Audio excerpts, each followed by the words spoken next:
Regional Water Quality Control Board, Central Valley Region. I'd like to introduce the board members and staff at this time. On my far left is Raji Brar of Bakersfield. On my immediate left is John Constantino of Grass Valley. On my far right is Dan Markham of Fall River Mills. Next to Dan is Bob Schneider of Davis, and on my immediate right is Denise Cadera of Allensworth. My name is Carl Longley, and I hail from the great and glorious city of Fresno. Now, Pamela stepped out. You said to walk slowly. Yes. You can do the pledge and all that. No. I'll now introduce the Assistant Executive Officer, who will, Adam Leputz, who will introduce his staff. Thanks, Dr. Longley. Oh, here comes Pamela. There she comes. There's There's Pamela. I'll defer to Pamela on this one. 10 is replaced. You can have it. He was sweating. John, John was supposed to walk very slow. Give me time. Okay, good morning, Dr. Longley, members of the board. Across the room from me is Assistant Executive Officer Andrew Altavote in the Sacramento office, and next to Andrew is Stephanie Yu, Staff Counsel for the board. To my far left is Kieran Lanfranchi Rizzardi, Executive Assistant to the board. Next to Kieran is Adam Lapitz, Assistant Executive Officer in the Sacramento office, and to my immediate left is Patrick Palupa, Senior Staff Counsel for the board. And to my right is David Lancaster, the newest Staff Counsel for the board. He just joined us earlier, how long? In June. And then in the audience we have Clint Snyder, Assistant Executive Officer in the Reading office, Clay Rogers, Assistant Executive Officer in our Fresno office, and Linda Bracamani, Assistant Executive Officer in the Sacramento office, and we have a number of staff in the audience as well. And Tam Dodak will not be here today. She's on vacation. Thank you very much. John, could you please lead us in the pledge? Please rise. Ready? Begin. I pledge allegiance to the flag of the United States of America and to the republic for which it stands, one nation, under God, indivisible, with liberty and justice for all. Thank you.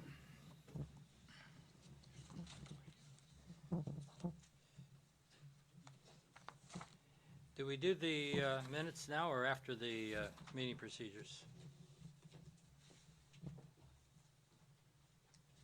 Do the procedure first. Okay. In order to conduct our regional board meetings in a fair and efficient manner, we'll be proceeding in accordance with the meeting procedures that have been provided with a summary agenda and are available here at the staff table. They're also available upon request. They're posted on the board's website, and they are also summarized on the computer screens during breaks. Any questions or comments regarding these procedures may be directed to Kieran Lanfranchi Rizzardi, our administrative assistant, sitting here at the staff table. Before we go further, we'll consider the minutes of the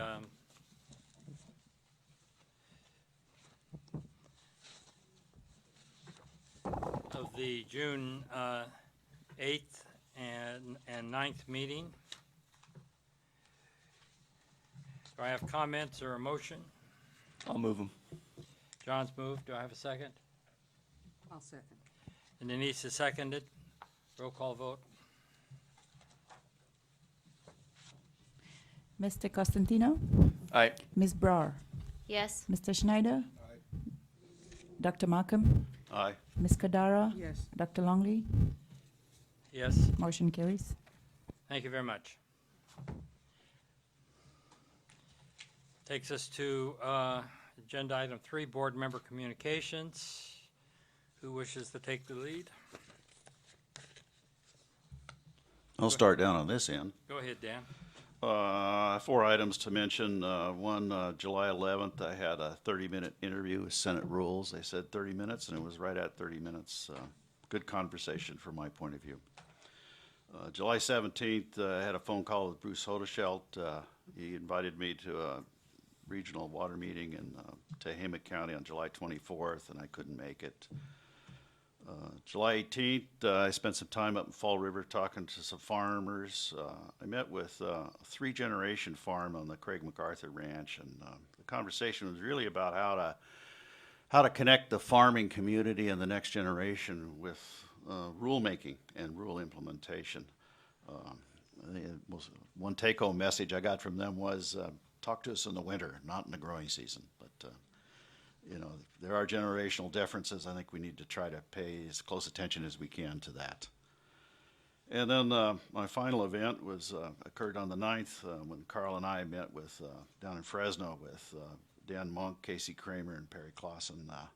For me, the take-home there was to learn more about modern farm practices in the Fresno area and to think about new ways to assimilate new knowledge into farm practices, do a better job with nitrogen and water management. So that's my report. Thank you, Dan, and I'll be reporting a moment on that meeting also, but I'd like to add right now, you talked about the new generation. One of the issues that the coalitions are having to deal with is training for their members, and the question come up is, how do you approach the millennials? And more online, more visual of that nature is more than likely the most effective way to go. But we also heard that at least for the Kings River Coalition, only about half of the members had provided email addresses. So that also makes me scratch my head and kind of trying to figure out what's going on. Next person, Raji? I also spoke with Senate Rules Committee on July 18th, and it was about a 45-minute interview. Just kidding. All right, that was it. Thank you. John? So I don't think I had any official capacity meetings since our last meeting. I wanted to, Andrew and I have been working on the climate change working plan, and we had some thoughts of early on that there was going to be a workshop this month at some point. So with a few other logistical changes, we'll get information out about that. It's not going to be this month, but not to make any announcements other than we haven't forgot about it, and we're thinking about it. And then the only other sort of water board capacity discussion I had out in public was I was at the Nevada County Fair Wednesday night, and I told a friend of mine that we were talking about schedules, and I said, I have the water board on Friday, and some farmer who overheard it says, which water board? And an hour later, we were done talking about coalitions and water boards. So it just goes to show that we're out there and we do touch everybody. So Interesting. All you need to do is say the word water. Yes, Denise? A couple of items. One is this past year we worked with the Tulare Basin Wildlife Partners, and they were responsible for working with a group of youth, and it's called work-based learning. And this project involved high school students from Allensworth and Alpar. There were 13. They participated in a month-long session, and it embarked upon them learning about water quality, water contamination. They discussed groundwater and dealt with well contamination. And it was an excellent exercise because the students participated in this program every day from 8 to 12. They actually interacted with some elected officials that came through. They were part of the Community Water Center presentation, but the students got to meet them and share with them some of their concerns. They learned a lot about water, how it impacts their communities. Allensworth and Alpar both experienced problems with arsenic as well as nitrates. So it was a good exercise for the kids. They actually got paid a stipend for the month-long presentation that program that they went through. And at the end, I think it was on June 30th, they actually did a presentation, research paper, and then they did a digital presentation. And Clay Rogers from the Fresno office came to witness the program. I think it was just an excellent opportunity. Since I've served on the board, I've talked about the importance of growing community leaders.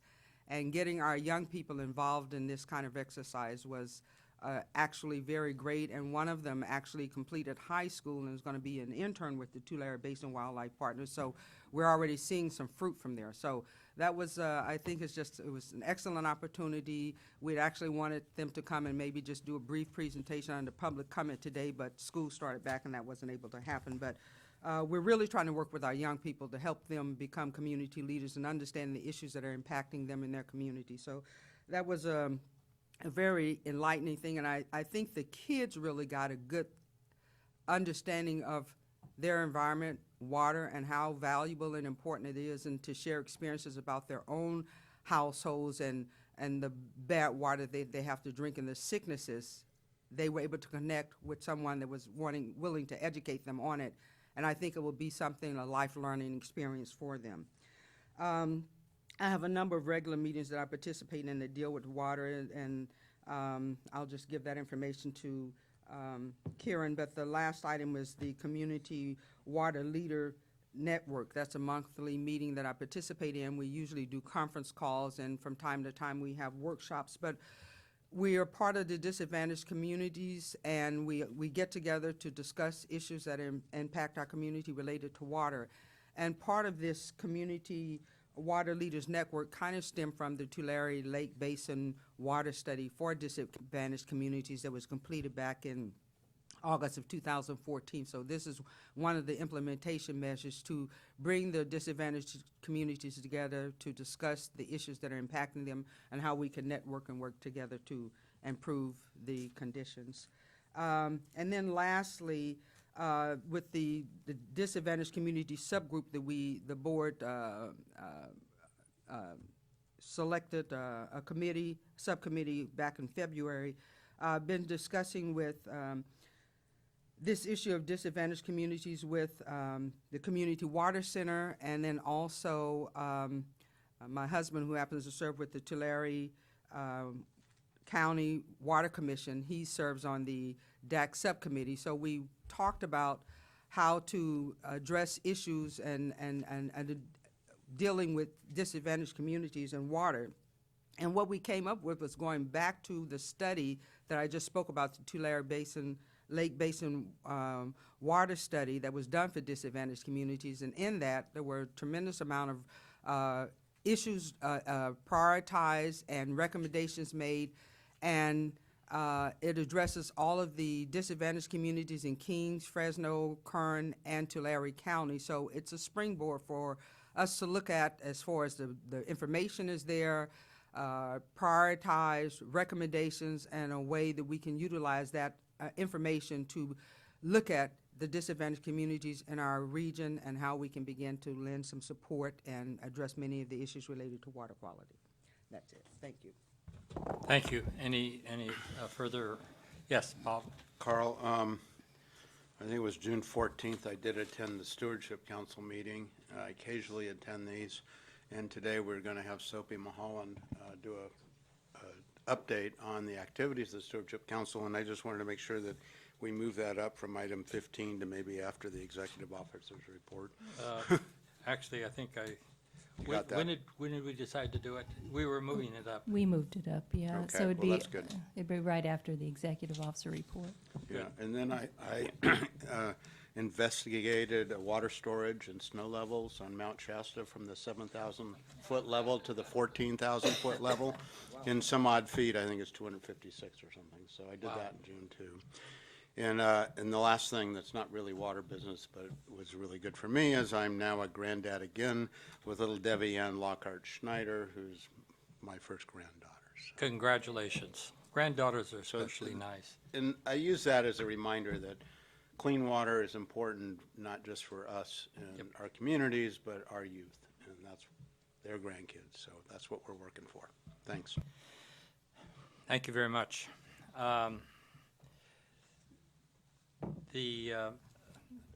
Dan Markham already spoke about the meeting we had earlier this week on 9 August with a couple of the coalition folks, Perry Klassen and Casey Kramer, along with Don Monk. And that was a very interesting meeting. It's always good to reach out like that and find out what's really going on out there in the field. Yesterday, I accompanied Pamela and Clay to a meeting in the governor's office having to deal with really an update on where we are with the oil fields program, both it was all aspects of that program. There were a lot of people in the room. Just a side note, Pamela did remark to me later that she was the only female in the room. She felt I gave her a tremendous amount of power. But it was those meetings occur occasionally simply to get everybody up to date. Of course, Ken Harris was there, who is the director, I guess is his title, of Dogger, and a number of others. And the person who called the meeting was Sal Gomez out of the governor's office. In 19 July, Pamela and Patrick and I met with Dee Dee D'Amato and Felicia Marcus regarding SB 623. And on 3 August with Gordon Burns and Michael Laufer on the same topic. That is a very interesting bill out there addressing drinking water. The administration at this point has no position on that bill, so I guess that means we board members have no position on that bill. But it is one that I urge everybody to watch. It's controversial in some sectors. It does address drinking water problems, particularly for disadvantaged communities.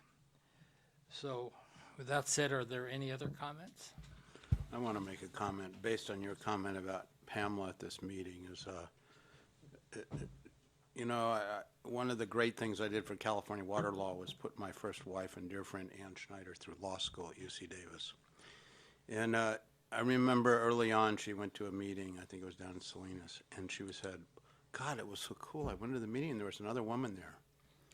And after she played the piano for one of the patriotic songs they were singing at the start of the meeting, she got up and left.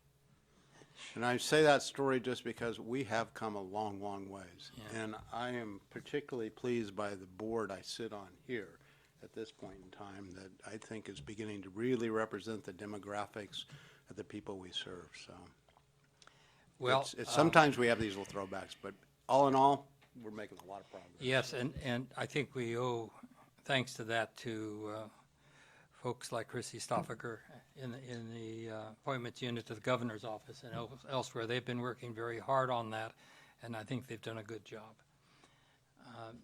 Yeah, Go ahead. I just, before you end your board member communications, I do want to talk or chat with you a little bit about staff wanting to try and secure the date of our first meeting in 2018. We have some public noticing going out, and we need to secure that date.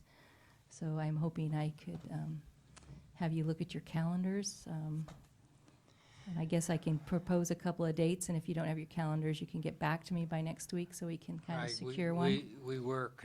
We had talked about the first weekend, not the first weekend, the first Thursday, Friday, and Well, there's that, or it would have to move. But Mr. Clay Rogers is going to be out picking up rocks someplace, I think, and so, you know. Clay doesn't take very many vacations, and we need to get him to take more vacations, so I don't want to interfere with him taking vacations.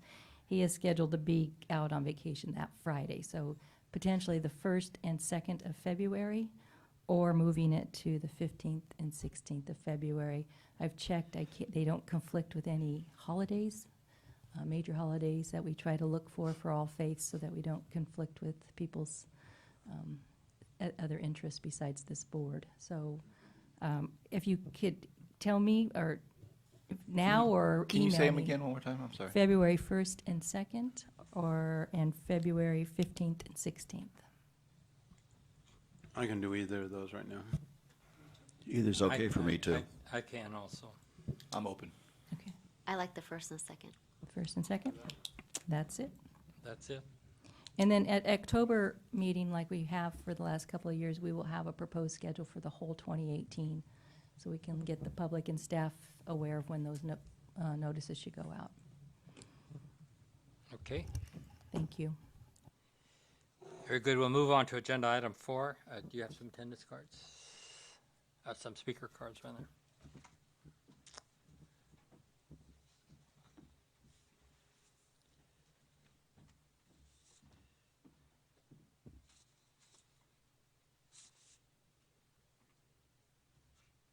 Is there any discussion about the October meeting? Talking about field tour, or will it just be 2 days? Maybe Clint would have a comment there, I don't know. Clint, do you want to talk on, just briefly on the October meeting?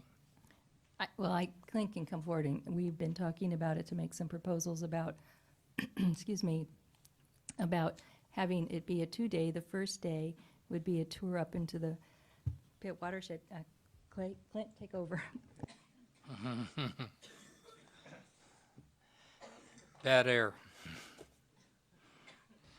Yes, we've been playing around with the 2-day board meeting for October. The thought is that the first day of the board meeting would be a tour of the Pitt River watershed, getting up into MacArthur, Fall River. Guy Chatelet, who you'll meet here in a little bit, has already put some plans together, some thoughts as to what we might be looking at.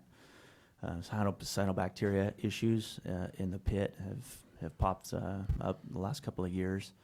Be a good topic. Certainly want to reach out to NECWA and some of the irrigated lands folks, give them an opportunity to speak to the board.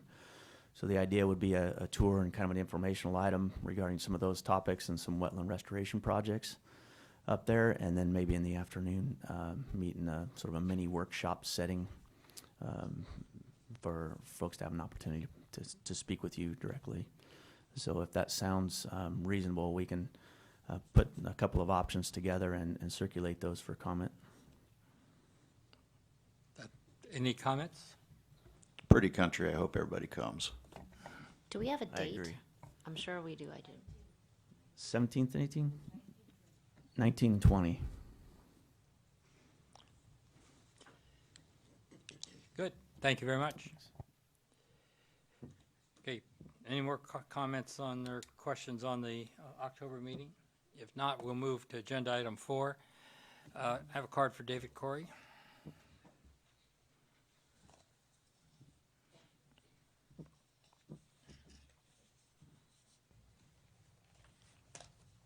Chair Longley, members of the board, excuse me, my name's David Corey, representing myself today.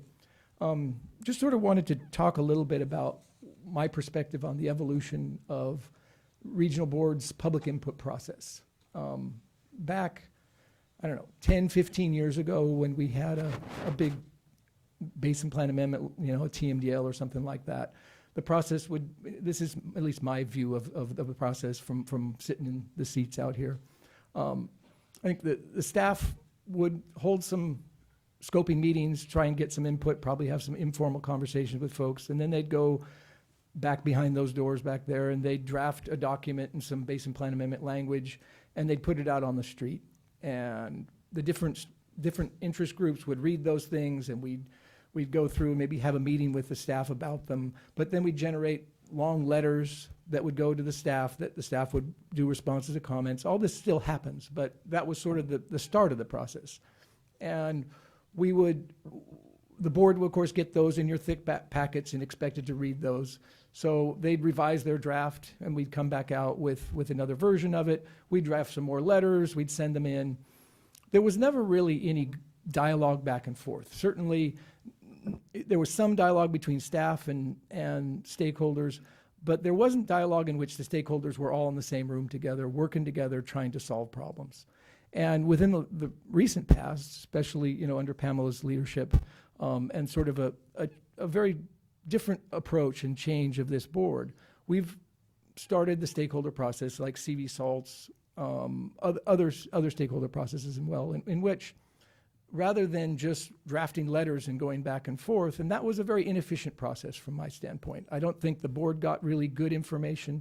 I remember sitting here in the audience with Bill Jennings, who came quite often on a lot of the issues, a lot of the irrigated lands issues. You guys, some of those who've been on the board, and we'd go through our letters and have our comments, make our 3 minutes, and then you'd close the hearing and the board would be up here deliberating. And I remember several times in which Bill and I were like, whoa, what are they doing? Neither one of us were happy with the direction you were going. And it's not that you were doing anything wrong. It's just that it was difficult to understand the nuances of what we were trying to do and how to balance the stakeholder interests in that convoluted sort of drafting letter process.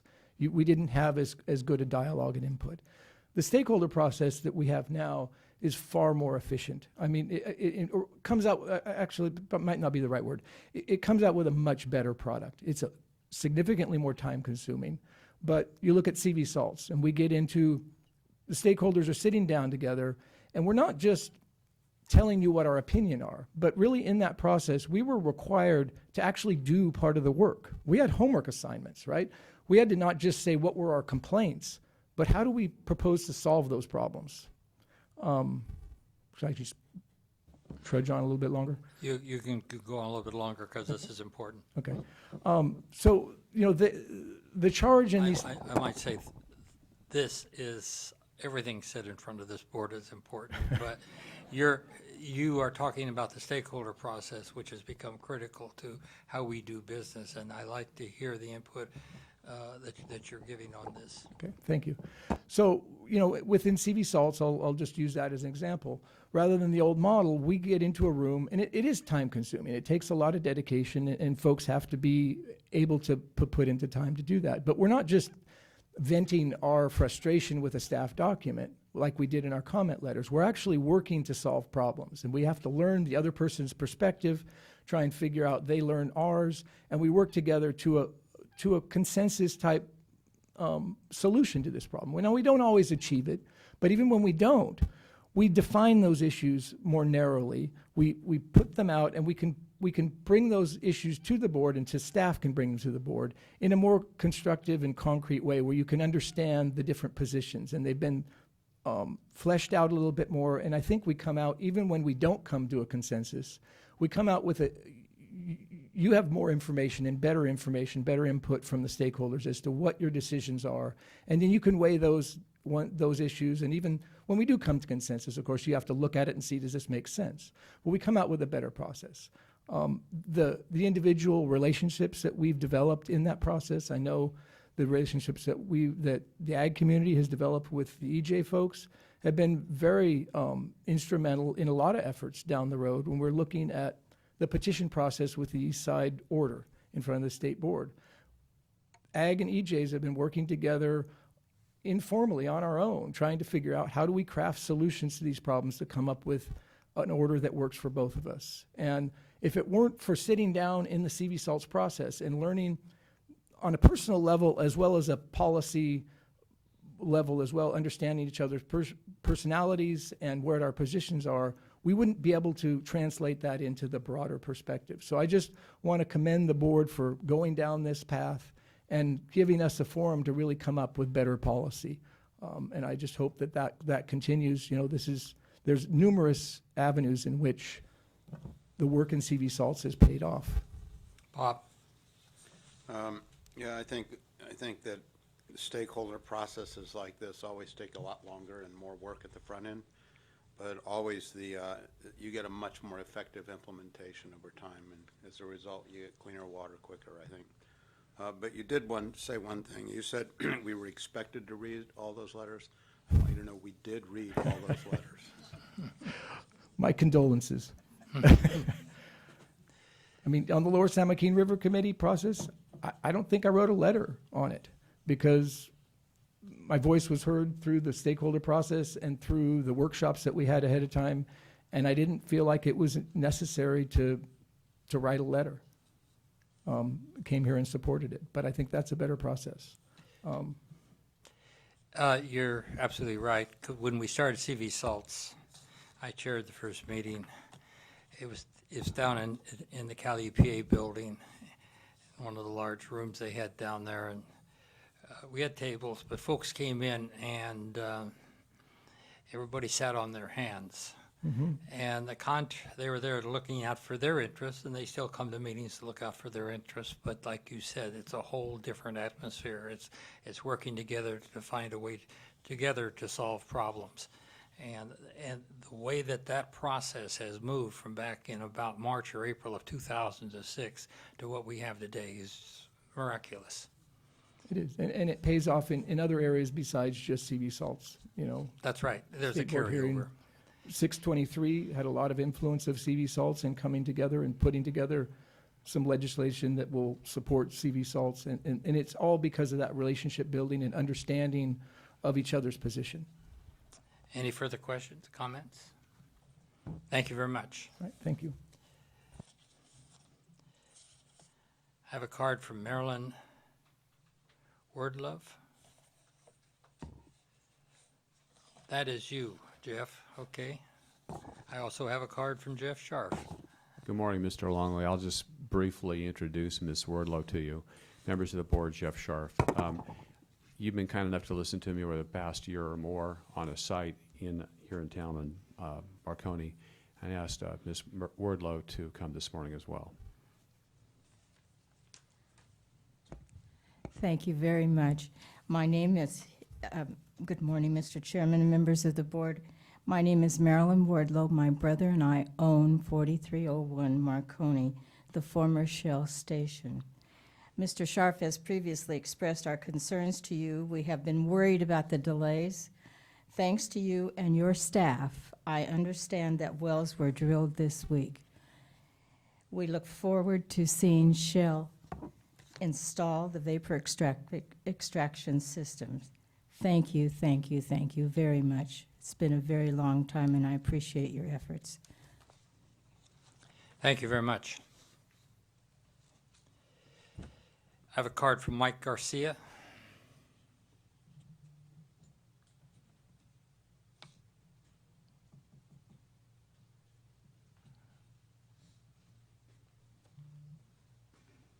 We still on here?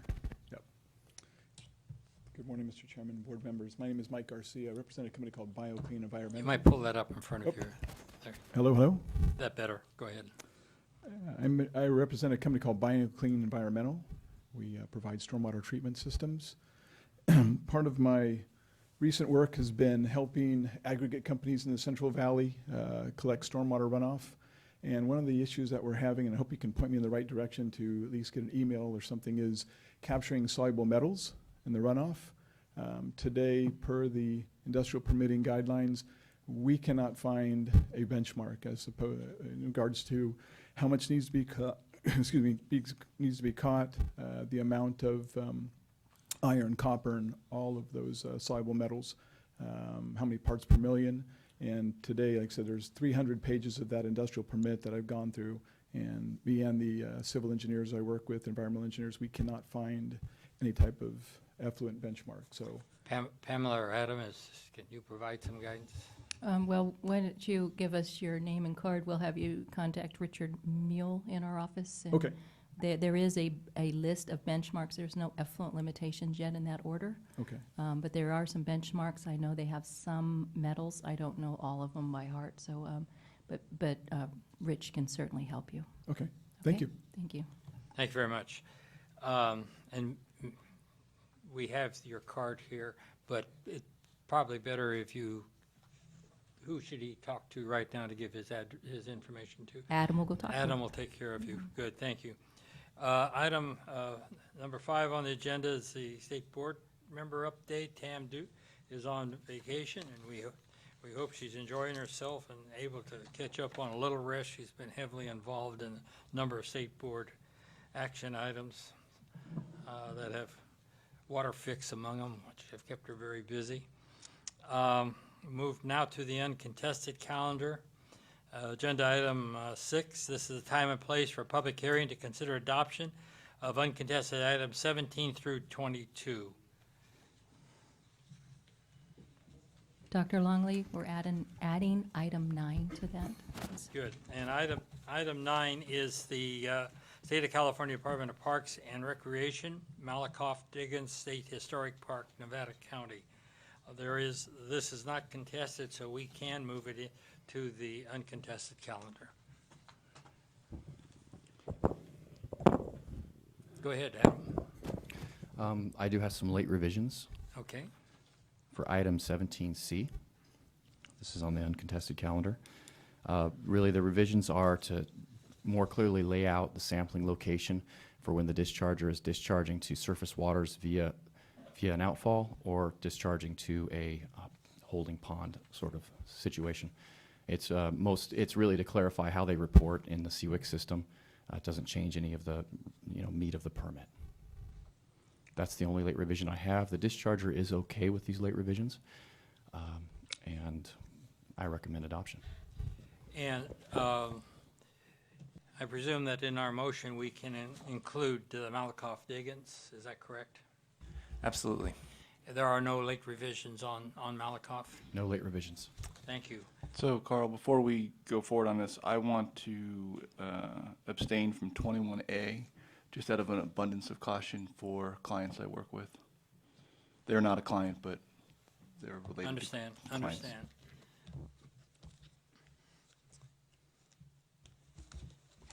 But I'm happy to say, move the uncontested calendar, including item 9 and late revisions on item 17, but not 21A. That sounds correct. Do I have a second? I'll second. Bob seconded. John made the motion. Roll call.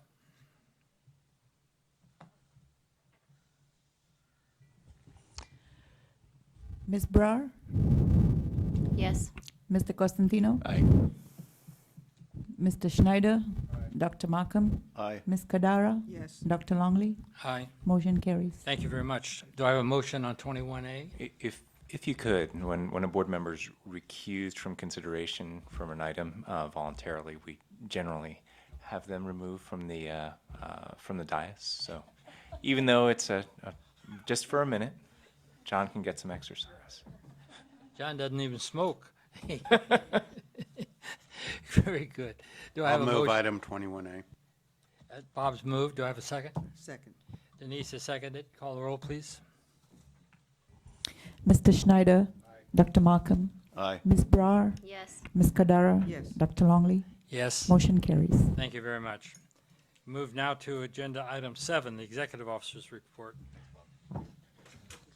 So, Dr. Longley, I have a couple of awards to give, but I wanted to point out to the board, and then I have a 2-hour report on, no, I'm just kidding. On performance. I'm just kidding, those will be very short. I just wanted to point out a couple items in the EO report that I know you read it thoroughly, but I just wanted to highlight a couple things. On the food safety report on page 24, the food safety panel, we have started collecting samples, beginning with citrus this last year, to begin sampling to see if we can see any effects from the use of produced produced wastewater from oil fields on to irrigate food for consumption, human consumption. And we do have some results from the first where we compare it to a control. That means from a piece of fruit that has not been irrigated at all with water from produced wastewater. And so far, they are not seeing anything that is alarming or different. So there's still much to do here, but at least we have at least one sample. They're out there collecting additional samples for other types of food products. So we'll continue to update the board as we move forward. And we're frantically trying to schedule a food safety panel public meeting here in the near future, most likely in October. The other one I want to point out is on page 27 is this joint inspection on cannabis in the Calaveras County that Clint and his staff participated in. It did end in a number of confiscation of marijuana plants as well as some arrests that took place. And so that was a very effective and good experience for staff and working with other agencies, local and state, to bring this together. And I believe it also involved some federal agencies as well, or did they not participate? California National Guard participated. 35 arrests were made. And then the other one I wanted to point out was the not the cannabis, the cyanobacteria. You went over that real quick. 35 arrests were made? Yes. I think that one made the news. Yeah, 35 arrests, and they confiscated 27,000 cannabis plants. I see a picture of it here. And then, of course, there are pictures in there of some of the impacts to the environment that staff were noticing. There are Yeah. many more pictures, but these are the ones we put in right now. And then the other one is our cyanobacteria that are the harmful algal blooms. They started early this season. We were hoping for a little reprieve after we had so much rain.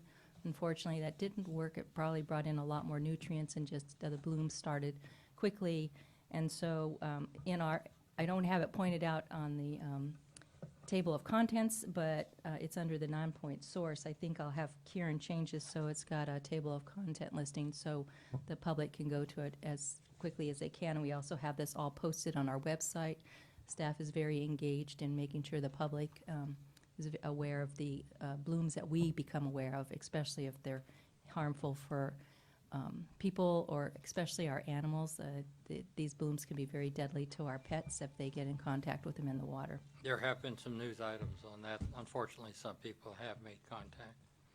Yes, and then we also, in the south part of our valley, we actually had a child become very ill That's from what I was exposure. thinking of, yes. So I just wanted you to know, it's kind of buried right now under non-point source, but we do keep the board update, and we also have regular updates from staff that we keep posted on the website.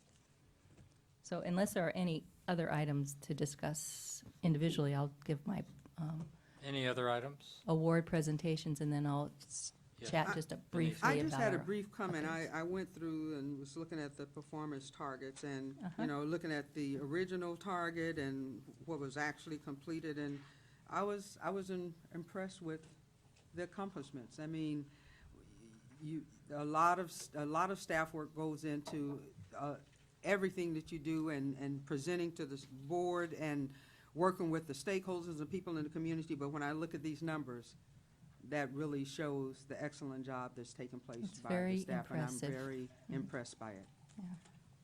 On page 40 of the Executive Officer's report, under other projects, data management, pointed out there that 2 contracts, the Moss Landing contract, the CVRDC contracts have been lost. And, you know, this is a huge issue of, we spend a huge amount of money collecting data, and if we don't get it properly and timely into databases, it really doesn't serve its purpose. And I'm wondering what the loss, what's being done to recover from the loss of those contracts? Adam will have to speak to that one. I can speak briefly to it, but I'd need to reach out to staff to see where we are today, because things change quite often. But, you know, you are correct. These are, if, I tried to pull up the report, but if these are the contracts for putting information from into the CEDN database, our staff here have been doing and taking up some of that slack to try and help and do that. And some of our irrigated lands folks are also trying to take up some of that. And we have been working with State Board in the long run, trying to figure out how we can get more of this, at least the contract in place or another contract in place to try and fill the gap. Okay, I can't remember why the contracts were lost, and I have a feeling it has to do with the fact that something that could be done in-house by state service. I think that's one of the reasons why we lost it. So I don't know if an outside contract will work, so we're going to have to find an inside solution to this. so I guess I need an offline discussion with you, because I'm interested in how much or how quickly we're moving to having the dischargers enter this data electronically, and other measures we're taking to streamline this process so that we're not doing a lot of manual input. Yeah, it's the QA/QC work that has to be done, and that's what the Moss Landing and the CVRDC contracts were all about. So that work has to be done before it's allowed to go into CEDN. There's some pretty significant constraints around the quality of the data. So that's an issue, and maybe state workers can't do it. I don't know.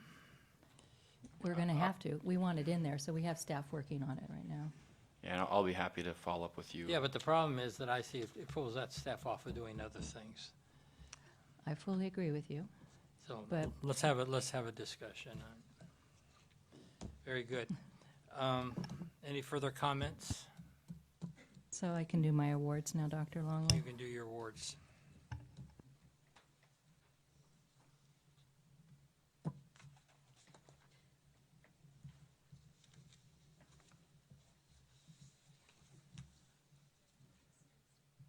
So we have two types of awards to give today.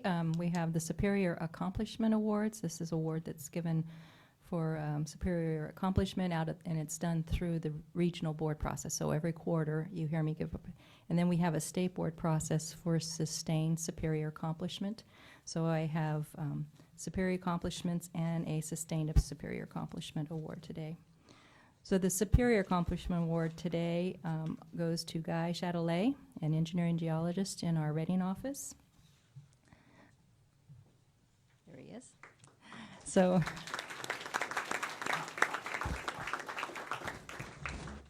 this microphone makes you go cross-eyed. So Guy is an engineering geologist in our Reading Non-Point Source Unit and is being recognized for his outstanding work performance. Guy joined the Central Valley Water Board in 2000 and has taken a wide variety of projects as part of the Non-Point Source Unit since 2001. Guy does an excellent job at juggling the oversight of multitude of tasks and various demands of his time. His key contributions include updating erosion control plans for power line corridors, inspecting and permitting off-highway vehicle sites, permitting and inspecting over 20 habitat restoration projects, surface water ambient monitoring program, water quality monitoring, or swamp monitoring, and the review and management of Clean Water Act Section 319H non-point source grants and timber regulation and forest restoration fund grants. Guy also participates in a number of public outreach activities and regularly responds to complaints, including site inspections. During the last 2 years, Guy has taken the lead in assessing and addressing stormwater runoff pollution at over 60 shooting ranges in the Reading and Sacramento subregions. Guy's work has involved identifying problematic ranges and conducting field inspections. I have to tell you, when you start dealing with the shooting ranges, the rightful or the NRA becomes very involved because they think we're trying to grab away the rights of guns.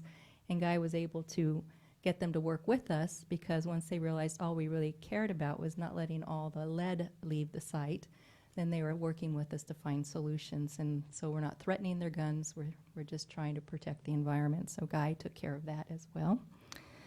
He's been involved in identifying problematic ranges and conducting field inspections. In his communication with range owners and representatives, Guy maintains a positive, professional, and helpful demeanor and has been successful in requesting additional assessment, monitoring, planning, and implementation of best management practices to reduce metals and stormwater runoff at the ranges. Guy has been instrumental in the monitoring and analysis of the cyanobacteria HABs, the harmful bacteria, in the last few years. His work involves the continued development of a program to identify and address the causes and impacts of the harmful algal blooms, a complex and growing problem.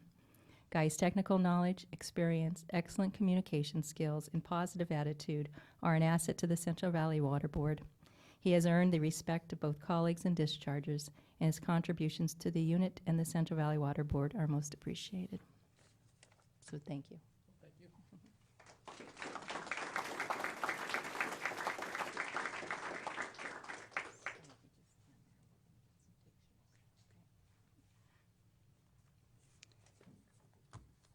So the next Superior Accomplishment Award is for Scott Hatton, a senior engineer in the Fresno office.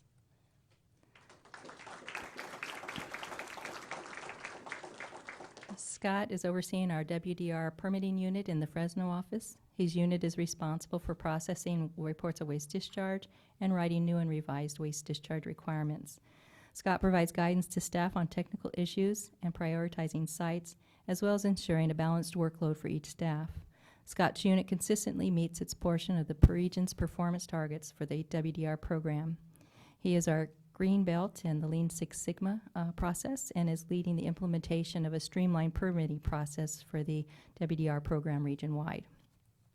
Since Lonnie Wassa's retirement in May, Scott has been assisting the office by helping to keep the work flowing in the Fresno WDR permitting unit, MPDS permitting unit, and the Title 27 unit. Scott works with the seniors of our other units to prioritize incoming work and to ensure staff are meeting their obligations under their respective program work plans. He has also been filling the role of the WDR program manager and works with office administrative staff to ensure the Fresno office agenda materials are processed in a timely manner for board meetings. By assuming this additional workload, Scott has expended considerable personal effort to assist the regional board in its mission and is exceeding the normal expectations as a senior engineer. So thank you, Scott.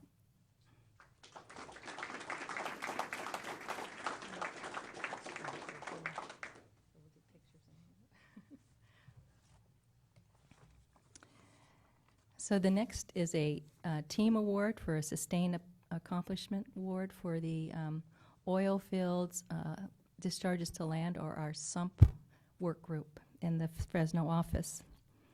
So in November of 2014, the Central Valley Water Board staff prepared a work plan identifying how nearly 1,100 oil field produced water disposal ponds would be regulated. The work plan included a schedule to bring approximately 430 unregulated facilities under waste discharge requirements. The project had 4 primary objectives. First, the inventory of approximately 716 active produced water ponds. 2, inspect approximately 430 unregulated ponds by March of 2015, and regularly inspect ponds under the WDRs, that are under WDRs. 3, to develop general WDRs to regulate oil-filled wasteland discharges to bring these facilities into compliance with the Water Code. And 4, put unregulated facilities under enforcement orders until they are properly covered by WDRs or to cease discharge. Tasks 1, 2, and 4 were completed within 12 months. Task 3 involved developing highly contentious general orders that required delays to address board member concerns and questions. The work plan was successfully completed in April of 2017 with the adoption of the 3 WDRs in the Central Valley Water Board. The following staff are being recognized for their efforts: Del Harvey, a supervising water resources control engineer in the Fresno office; Ron Holcomb, senior engineer and geologist; Haas Agazimnali, and I apologize, Haas, if I butchered your name, a water resource control engineer; Doug Wachtel, engineer and geologist; and Josh Mahoney, a water resources control engineer.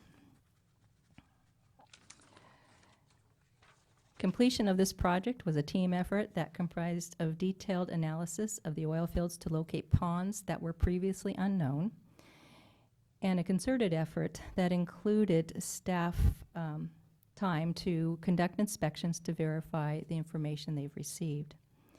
Development and issuance of 49 cleanup and abatement orders addressing hundreds of unregulated and underregulated ponds, issuing hundreds of 13267 orders to obtain technical and monitoring data, and developing and working through the process for the 3 highly contested general WDRs.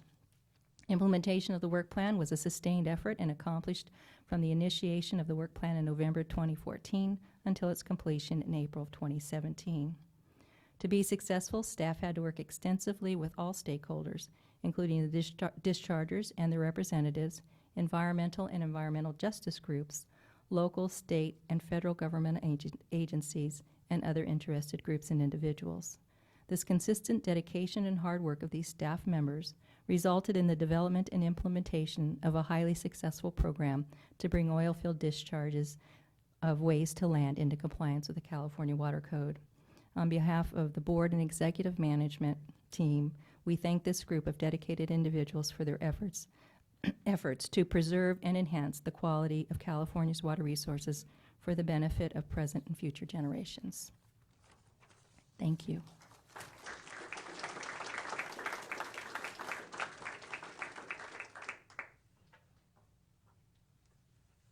And unfortunately, Dale could not be here today, so we just have the others. But it's not just, the others are here, so I'm glad they are.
There we go. Wendy, would you join me, please?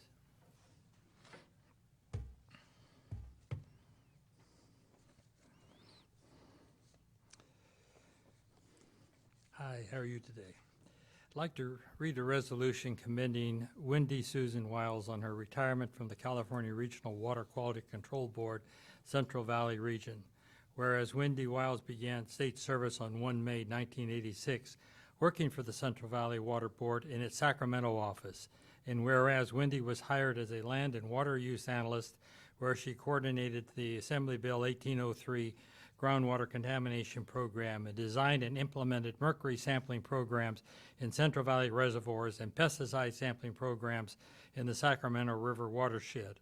And whereas Wendy was promoted to a sanitary engineer associate in 1994 and prepared basin plan amendments and permitted and regulated surface and groundwater discharges from dairies. And whereas after a year and a half working for the CalFed Bay Delta program, Wendy wisely returned to the Central Valley Water Board to work on soil and groundwater cleanup sites, and I put that word in myself. And whereas Wendy was promoted to senior environmental scientist in 1999, where she supervised the waste discharge to the land unit, and whereas Wendy was promoted environmental program manager in 2005, and as supervisor of the compliance and enforcement unit, has overseen numerous major enforcement efforts and has been meticulously organized and has led numerous enforcement program changes in the region, including compressed ACLs. And whereas Wendy is a member of the Ski Patrol and as a whitewater rafting guide, is prepared to deal with all manner of water-related issues from avalanches to high river flows. And whereas Wendy has faithfully served the board and the people of California by applying her skills, judgment, and energy in the protection of the quality of California waters, therefore, be it resolved that the members of the Central Valley Water Board and its staff respectively extend to Wendy Wiles on the occasion of her retirement following 31 years of service to the state our sincere thanks and appreciation for a job well done, and be it further resolved that this board and staff wish Wendy happiness and fulfillment of her plans in her retirement years. Wendy, I'd like to present this plaque.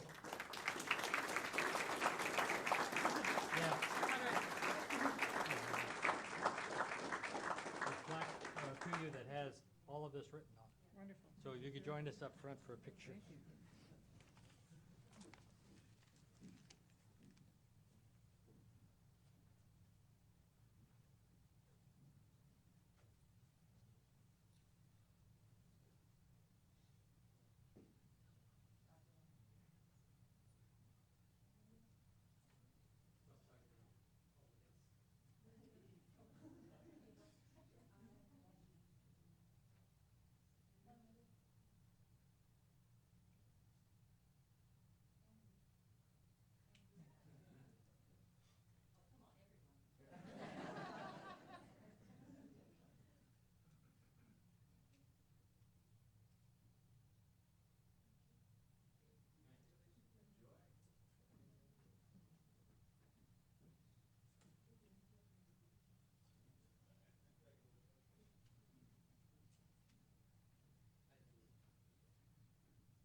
So Dr. Longley, while you're walking, one thing, we started to change the reporting of, this year we used, I think it was in January, I presented the video of our progress report. And that would be the last time we do it on a calendar year basis. We've now adjusted it so that we are doing our work plan development and our portfolio management based on our fiscal year reporting. And so in the very, each August or the first meeting following the end of our June 30th year, then I'm hoping that the next executive officer will then continue reporting out on the progress of the staff and our work at the board to you following that. So in August, that should be presented. The other thing we've implemented through this are your fact sheets that each of you received, and they've been posted online as well. The fact sheets that provide a little overview on the goals and the staffing of each of the programs that we have. We have a total of 18 programs, but Jeannie's program has 4 different sub-programs within it, so you get, so there's more than 18 sheets here. And then we have a section on the accomplishments and priority projects that they've completed for the previous fiscal year. And then you'll get an item on a work that they have, the targets and the work they propose for the following year, for the new fiscal year. So that should be occurring, and that's why I'm having this now, because although you've heard it in just a couple months ago, an extensive overview of the projects or the programs, we've completed this last fiscal year, so these are out now. And like you've pointed out, Denise, we've accomplished quite a bit. We didn't meet all of our targets. In fact, I looked at them, I counted the widgets. I hate widgets. I just counted the sheer number of projects proposed and how many we either fully completed or made significant progress on, especially many of our projects are multi-year projects. But we had over 85 individual priority projects and 85 performance targets, and we were able to achieve significant progress on over 80% of all of those. And considering if you work in this board, you never know on a day-to-day basis when you're going to be pulled off to work on something else, or when there's a loss in staff because of them leaving or retiring. So it's just a constant reason, or staff overestimates how easily they'll be able to, quickly they'll finish a task, and then to find out that because of input from stakeholders or because of me or the management or the board, their item's been delayed. So it's pretty amazing how much they accomplish with all the things that get thrown at staff on a daily basis here in the board. And so I just wanted to make those fact sheets available to you. I wasn't going to spend a lot of time on it. They kind of speak for themselves. And of course, in the EO report, we give regular progress reports on our performance targets and give info items on the priority projects that we are working on.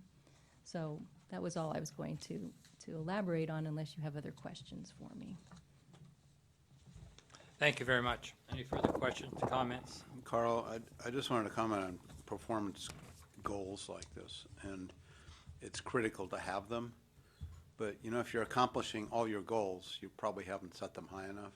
Yes. And if you're only accomplishing, 50 or 60 or 70% of your goals, you've probably set them too high. Yeah. And I think the range is, I would hope that we get close to 90%, I think, is a good balance between working hard to achieve all your goals with the realization that you probably aren't because of how you set them. So I think it's critical to frame that discussion, and I think 80% is pretty darn good, so. I think they are, and in fairness to, these are based on the original program priorities, and during the year they get changed a little bit, so in the future we'll be able to track those better and to make sure we adjust the performance targets as well. Instead of just saying, okay, and what you said you're doing in May of the year previous, you're stuck with that for the whole year, and that's not a reality check for how any business is conducted, so we need to do a better job of updating those priority projects. So I'm sure we probably are closer to the 90% if I had that adjustment in the material I was reviewing, so. Thank you. Any further input? Well, I'm sorry. Your comment about getting pulled off, and a lot of our response in our board is, we get a lot of input from outside the organization or even from the state board about things that we have to address right away. And we had the group on the oil fields, and that was a good example of all of a sudden there was a huge new program that we had to implement immediately. So there always are those extraneous, or that's not the right word, but outside inputs that are critical. And another one that's really important is just responding to public, issues, or the public sees a problem and lets us know, or they ask for special help like we heard today. And our ability to respond to those is a part of the work we do also. So, And I think we're doing a pretty good job in that. I must add that about the time the oil fields became important as far as workload is concerned, cannabis came along. And it's just kind of piling on, if you will. And the cyanobacteria is a brand new workload for us Yes. that just keeps growing. And also, as David Corey pointed out, the stakeholder processes can be really messy at times, and they're needed and necessary, but you know, there's usually some delay as a result of trying to work with the group to And solve there's some of the issues. So that drags things out. Plus, of course, the board, you know, we bring items to the board and then you send us off with some new charges to do, and that causes delays, and it's very appropriate for that to happen. But they're hard to forecast, so.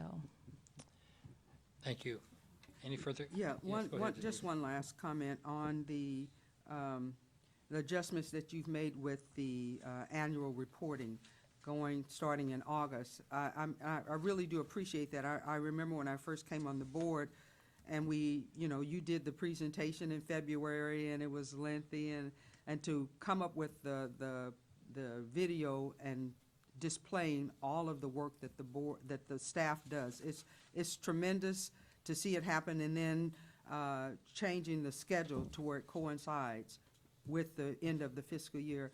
I think it's just one of the last great things you've done on your way out of here, and You haven't gotten rid of her yet. We're not sure. We're not, but I'm just saying, as you're leaving, you've done one more good thing to make things work properly and efficiently within the organization, and it's commendable. It's commendable. Thank you. Dr. Long, if you remember, I gave you a 5-year notice. I think I'm entitled to continue on my path. You gave it to me yesterday, I think. I just remember sitting here at a board meeting and people speaking at the podium as if I wasn't sitting here, like I was gone or something already. So that I gave you my 5-year notice at that point, so everyone could quit talking about when Pamela's no longer here, like I'm disappearing or something. So, but it's amazing how fast 5 years have gone by. So. Anyway, I didn't hear that notice, but so that's beside the point. Any further discussion? Good. We go to agenda item 15. The board will now consider a resolution reappointing SOPAC, otherwise known as Soapy Mulholland, to serve as a representative of the Central Valley Water Board on the Pacific Forest and Watershed Land Stewardship Council Board of Directors. The resolution would also reappoint board members Bob Schneider as their alternate. This is not a formal hearing. We'll begin with a recommendation from the executive officer, followed by a comment from Soapy. After that, any person interested on the resolution may come to the microphone, and I'm sure board members will also have their input. Please state your name, address, and affiliation before speaking. We'll now begin with the executive officer's recommendation. Carl, before we do, I just want to comment on Soapy's work in this project. When I was on the board before, I sat on the Stewardship Council, and for a number of years, my focus was a lot on the youth program.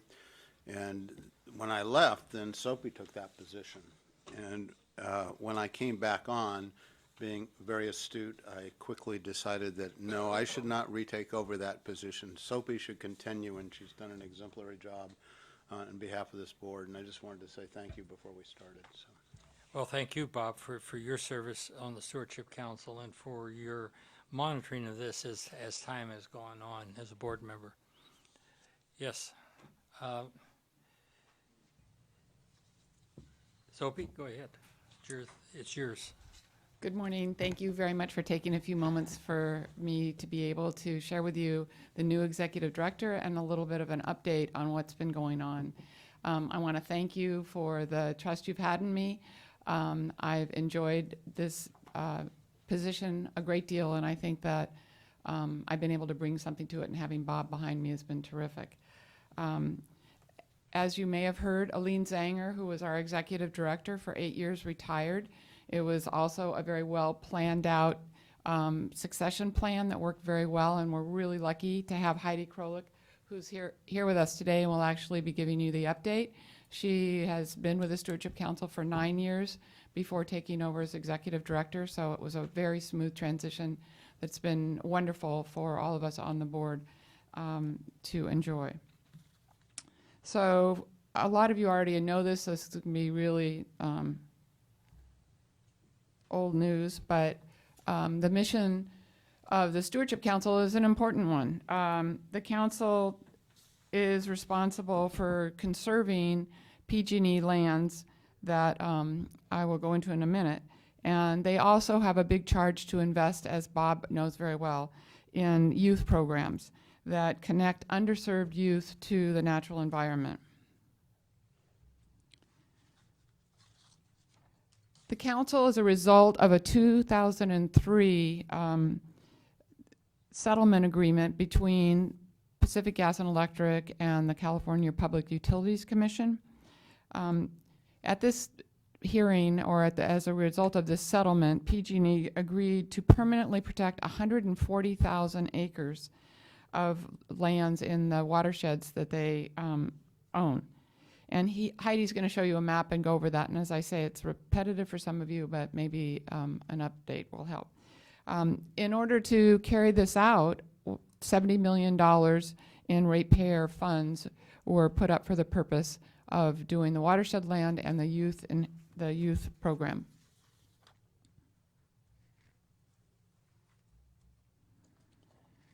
So the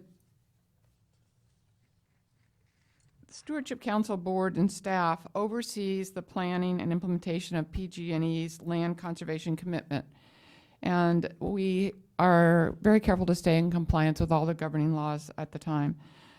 The board makes recommendations after the committees bring it forward as to who are the qualified entities to hold conservation easements and also own land within these stewardship, 140,000 acres.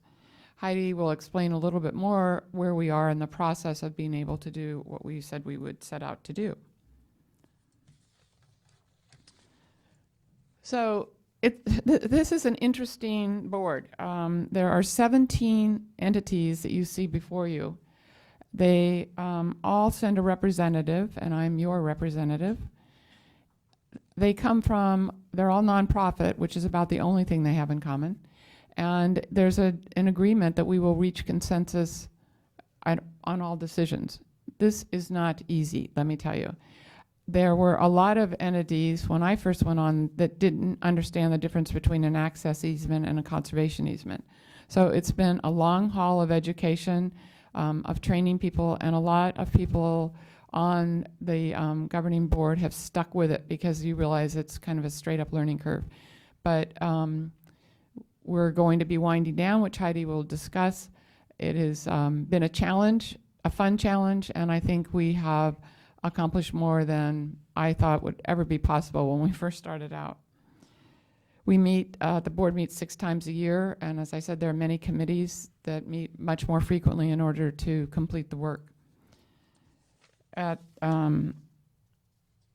this time, I'd like to introduce again Heidi Krolik, who is our executive director, and she will give you an update on exactly what we've been able to accomplish to date and what our wind down plans are.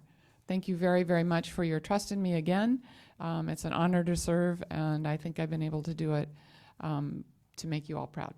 Thank you. Thank you, Sophie.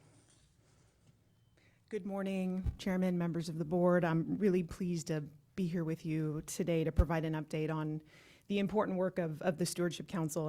And before I do, I just want to take a moment to add to what Bob shared and really touch on the importance of the role that SOPI has played on the Stewardship Council board. SOPI's been a member of the board since 2007, and since 2009 has been a critical vice president and chair of our Watershed Planning Committee, which is the committee that really gets into the weeds and discusses the really important issues with respect to the land conservation effort. SOPI's also part of a number of subcommittee groups where her expertise is absolutely invaluable in terms of her expertise with land conservation, land management issues, conservation easements, and really organizational management in general. So we're thrilled to have her continue to stay on the board and really appreciate your consideration of her reappointment, especially as Sophie mentioned, as we look toward mission completion and wind down of the Stewardship Council. The continuity with her on the board is really, really critical. So with that, just as a refresher for some of you, the PG&E watershed properties that we are working to conserve, about 140,000 acres, about 1,000 parcels across 22 counties, located throughout the state. So we're up in Shasta County, up in the north, Kern County down in the south, and we extend all the way to the west into the Eel River watershed in Mendocino and Lake counties. And for planning purposes, we grouped these watershed properties into 47 planning areas. And want to start out just by showing you a sample of some of the lands that we are working hard to protect. So this picture here is of Kennedy Meadows, which some of you may know, which was the very first transaction to close back in 2013.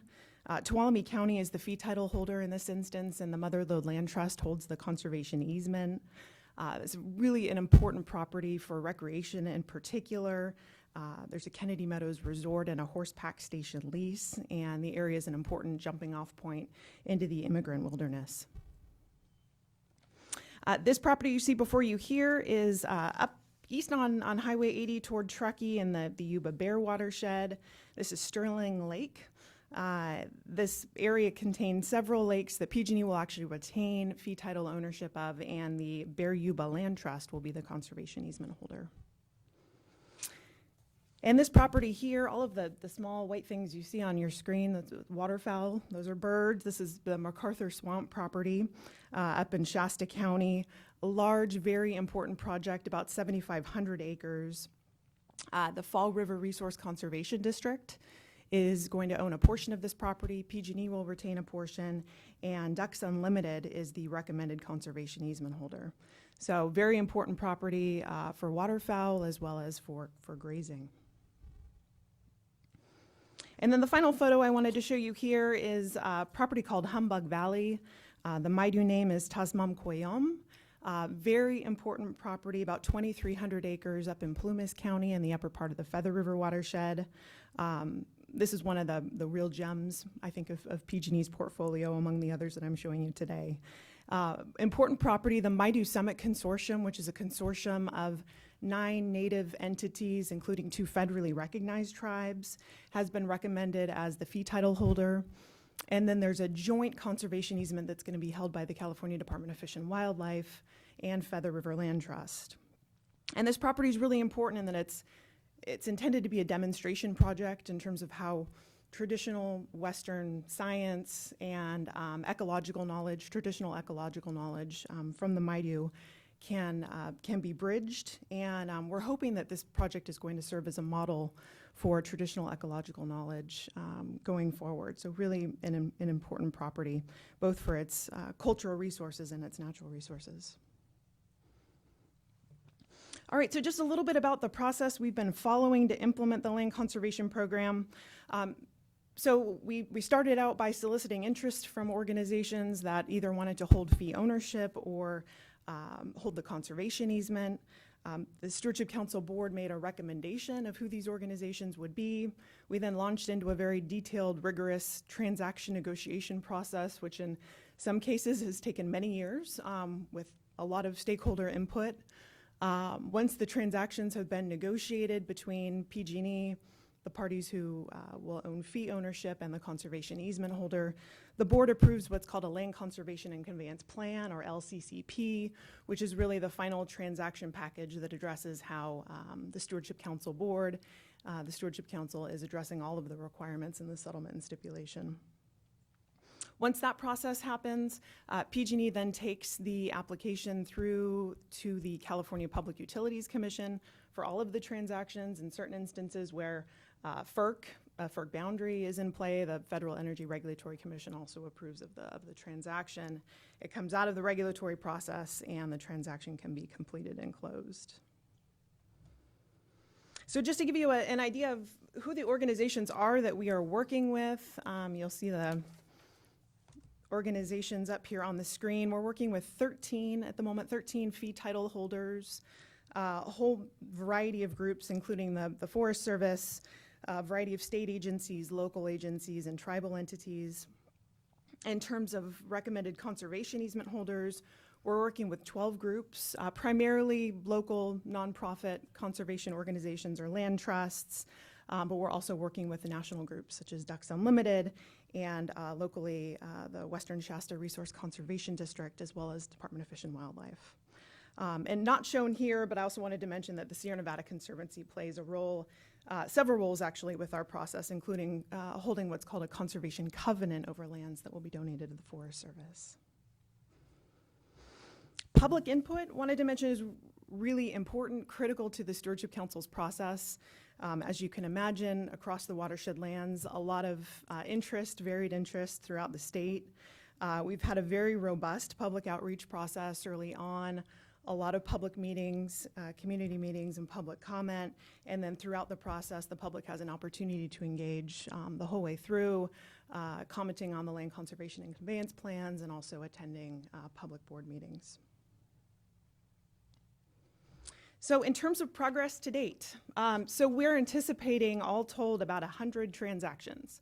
So this includes lands that PG&E will retain, as well as lands that will be donated to another entity with conservation easements placed over all of these properties to protect the lands for their conservation values. So to date, the board has adopted 49 land conservation and conveyance plans, which is significant progress, but we still have about 50 transactions yet to complete. And those are in varying stages of the transaction process. And actually, we're getting ready next month to present quite a few to the board for approval. So things continue to move along.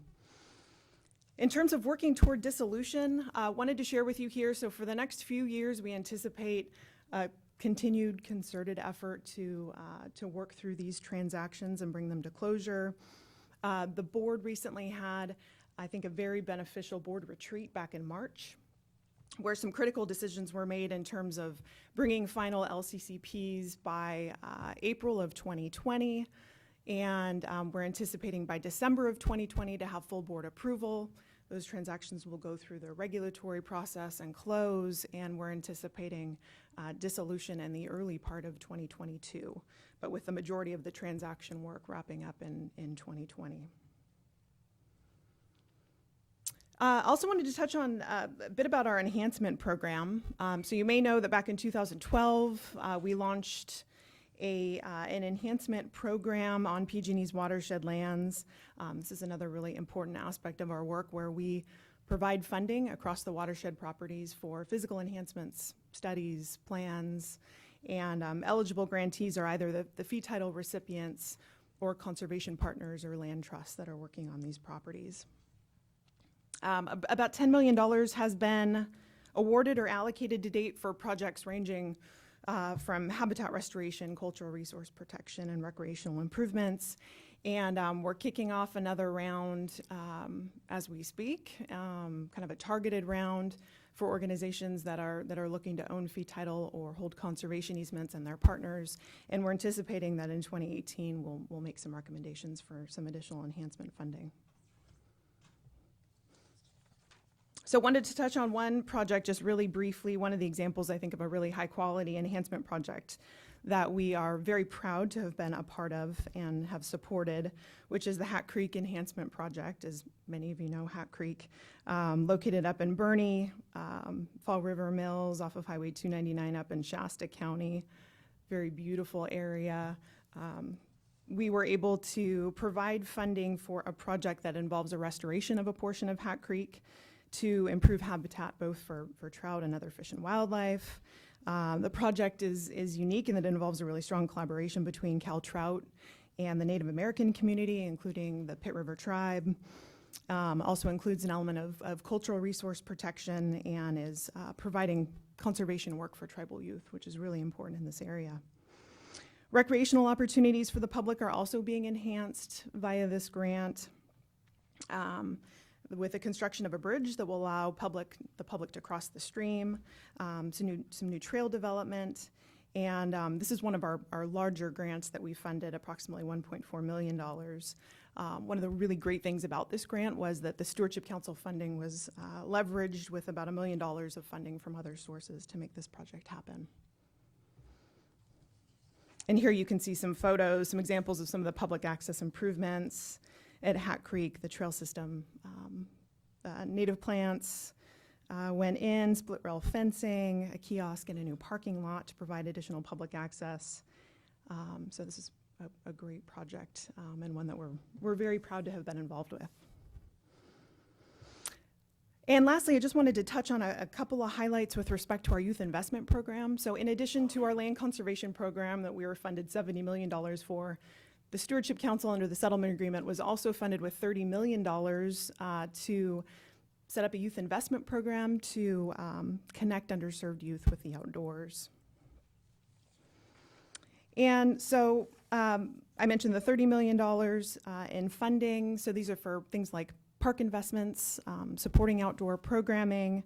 The Stewardship Council, we ended up, we had this program in-house, and then in the last several years have actually transferred this property, or transferred the program to an entity which was the Foundation for Youth Investment, which is now known as Youth Outside.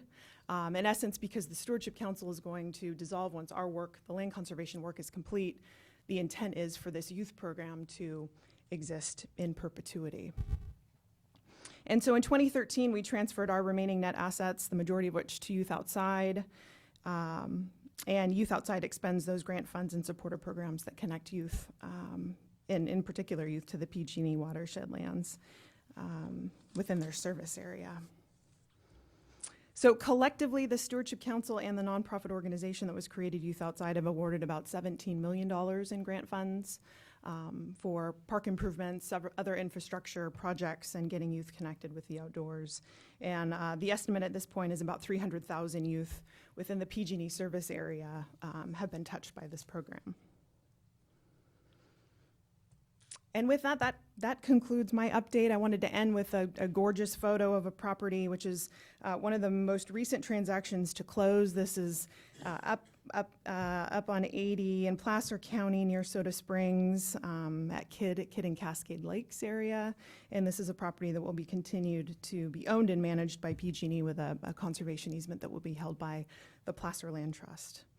So gorgeous photo. And thank you very much. Really appreciate the opportunity to provide you with this update, and happy to take any questions or comments. And again, just really appreciative of the consideration of the reappointment of Soapy on the Stewardship Council Board. First of all, I want to thank you for your presentation, and obviously, we have greatly appreciated and continue to appreciate Soapy's contribution, which has been tremendous on this program. Any other comments? Bob, do you have anything to add? Yeah. These were touched on, but I just want to emphasize a little bit. The consensus process that was done here with very disparate groups, and we have somewhat of a narrower focus, but it took a little while to begin to really move in that direction. And there was a lot of commitment from everybody on that board, and everybody was there serving this process, and they really paid attention to the goals. And over time, I think some strong friendships and were developed between even disparate interest groups, but the result is clear, and I think that process is a good model. I think their public process has been exemplary also. Working with the public or different interest groups, listening to people, addressing concerns, has been a really good job. And lastly, accountability. I mean, all of these arrangements that are negotiated go through a FERC or a CPUC process in terms of accountability.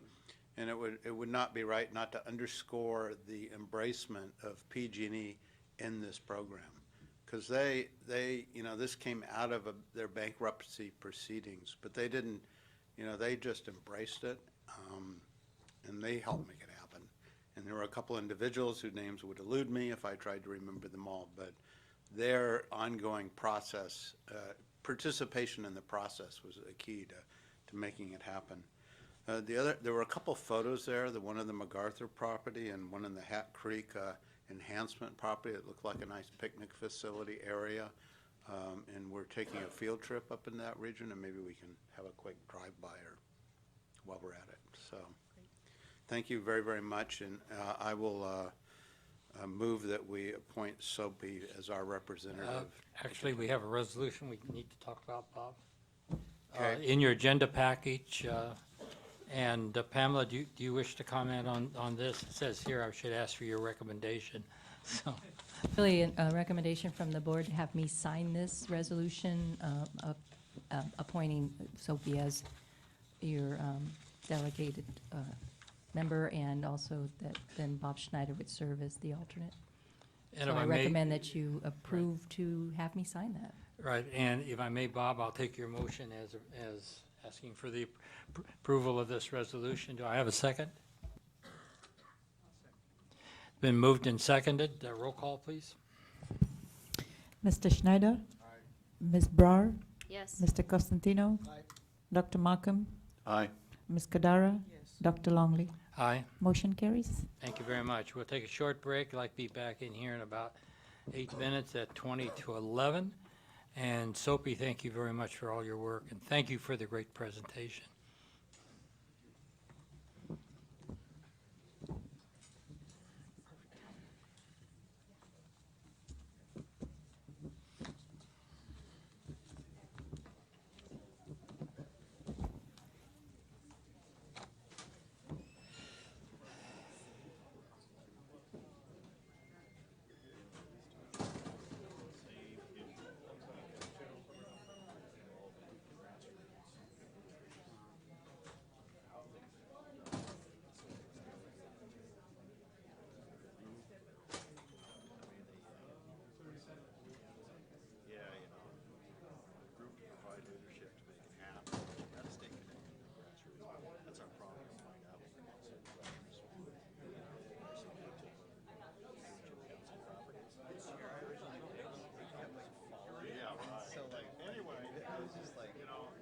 Oh, no.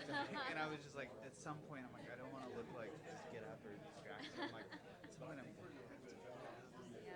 switch that chair. Yeah. Done. That was your opportunity. Yeah. Oh, goodness.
If we could come back in order, please.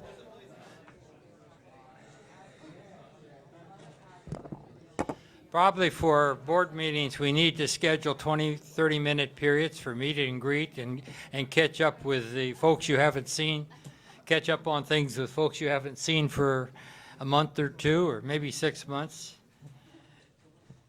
However, we don't.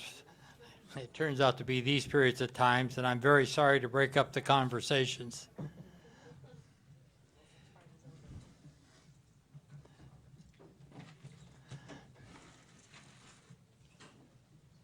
Okay, this is the time Hey, and Dr. place. Longley? Yes. Can we take item number 16 now? I don't anticipate it'll be contested. Should only take a couple minutes. Okay. This is, we're on item 16, Sulphur Creek cleanup, Colusa County. This is the time and place for hearing to consider a resolution that would waive the requirement that Homestake Mining pay $50,000 towards additional investigative work at the Sulphur Creek mines. The proposed resolution finds that it is reasonable to waive this requirement because Homestake voluntarily exceeded its agreed-to cleanup obligations by over $450,000. And they did spending more than they were required to do. They did some very important work that we would have had to do otherwise. Some of this funding was spent on characterization work and above and beyond that which was required.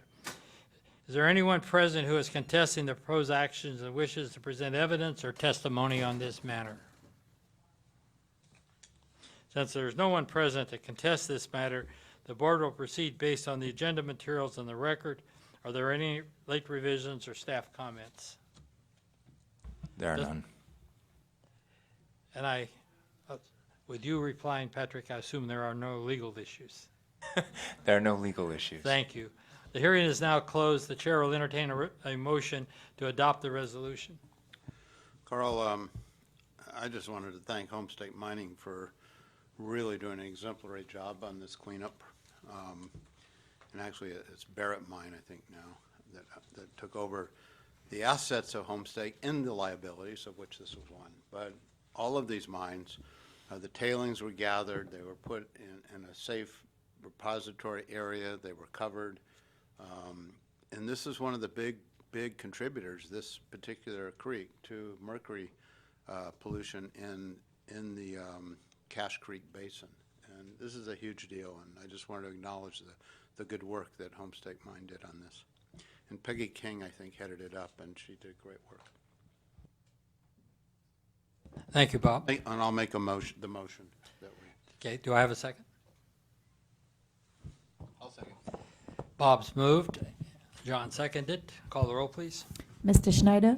Mr. Costantino? Aye. Ms. Brower?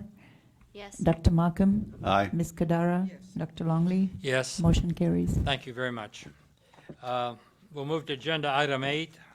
This is general MPDS permit for POTWs discharging to surface water. This is the time and place for a hearing to consider adoption of a new Central Valley-wide general MPDS permit for municipal wastewater facilities that meet water quality objectives at the point of discharge. Is there anyone present who is contesting the proposed actions and wishes to present evidence or testimony on this matter? This hearing will be conducted in accordance with the notice of public hearing and meeting procedures published with the meeting agenda. At this time, evidence should be introduced on whether the proposed action should be taken. All persons expecting to testify, please stand at this time. Raise your right hand and take the following oath. Do you swear the testimony you're about to give is the truth? If so, answer, I do. Thank you. In addition, any entities regulated by the permit which are considered parties to this proceeding, the board has designated Mr. Garabedian on behalf of the Placer Group, Sierra Club, and Friends of the North as a party. The total times allowed for testimony are as follows. Mr. Garabedian, 10 minutes. Interested persons will be allowed 3 minutes each to address the board, and a timer will be used. Please address your name, address, affiliation, and whether you've taken the oath before testifying. Does council have any legal issues to discuss at this time? I will, and I'll also mention that Stephanie Yu is counsel as well for this particular item and probably can answer the questions with respect to the general order itself far better than I can. But I wanted to address briefly, there was a request from Mr. Garabedian, who is a designated party, to admit certain evidence in support of his allegations regarding this particular order. And I just want to run through very briefly, as briefly as I can, both the evidentiary standard that the board works with and his request and my proposed resolution to his numerous requests. I think there's 14 of them. First of all, Government Code Section 11513 sets the evidentiary standard for the board's adjudication of items like the NPDES permit that's before you today. That says any relevant evidence shall be admitted if it is the sort of evidence on which responsible persons are accustomed to rely in the conduct of serious affairs. So right there you see it's not a technical evidentiary standard. We have a much more flexible standard in terms of admitting evidence to the board.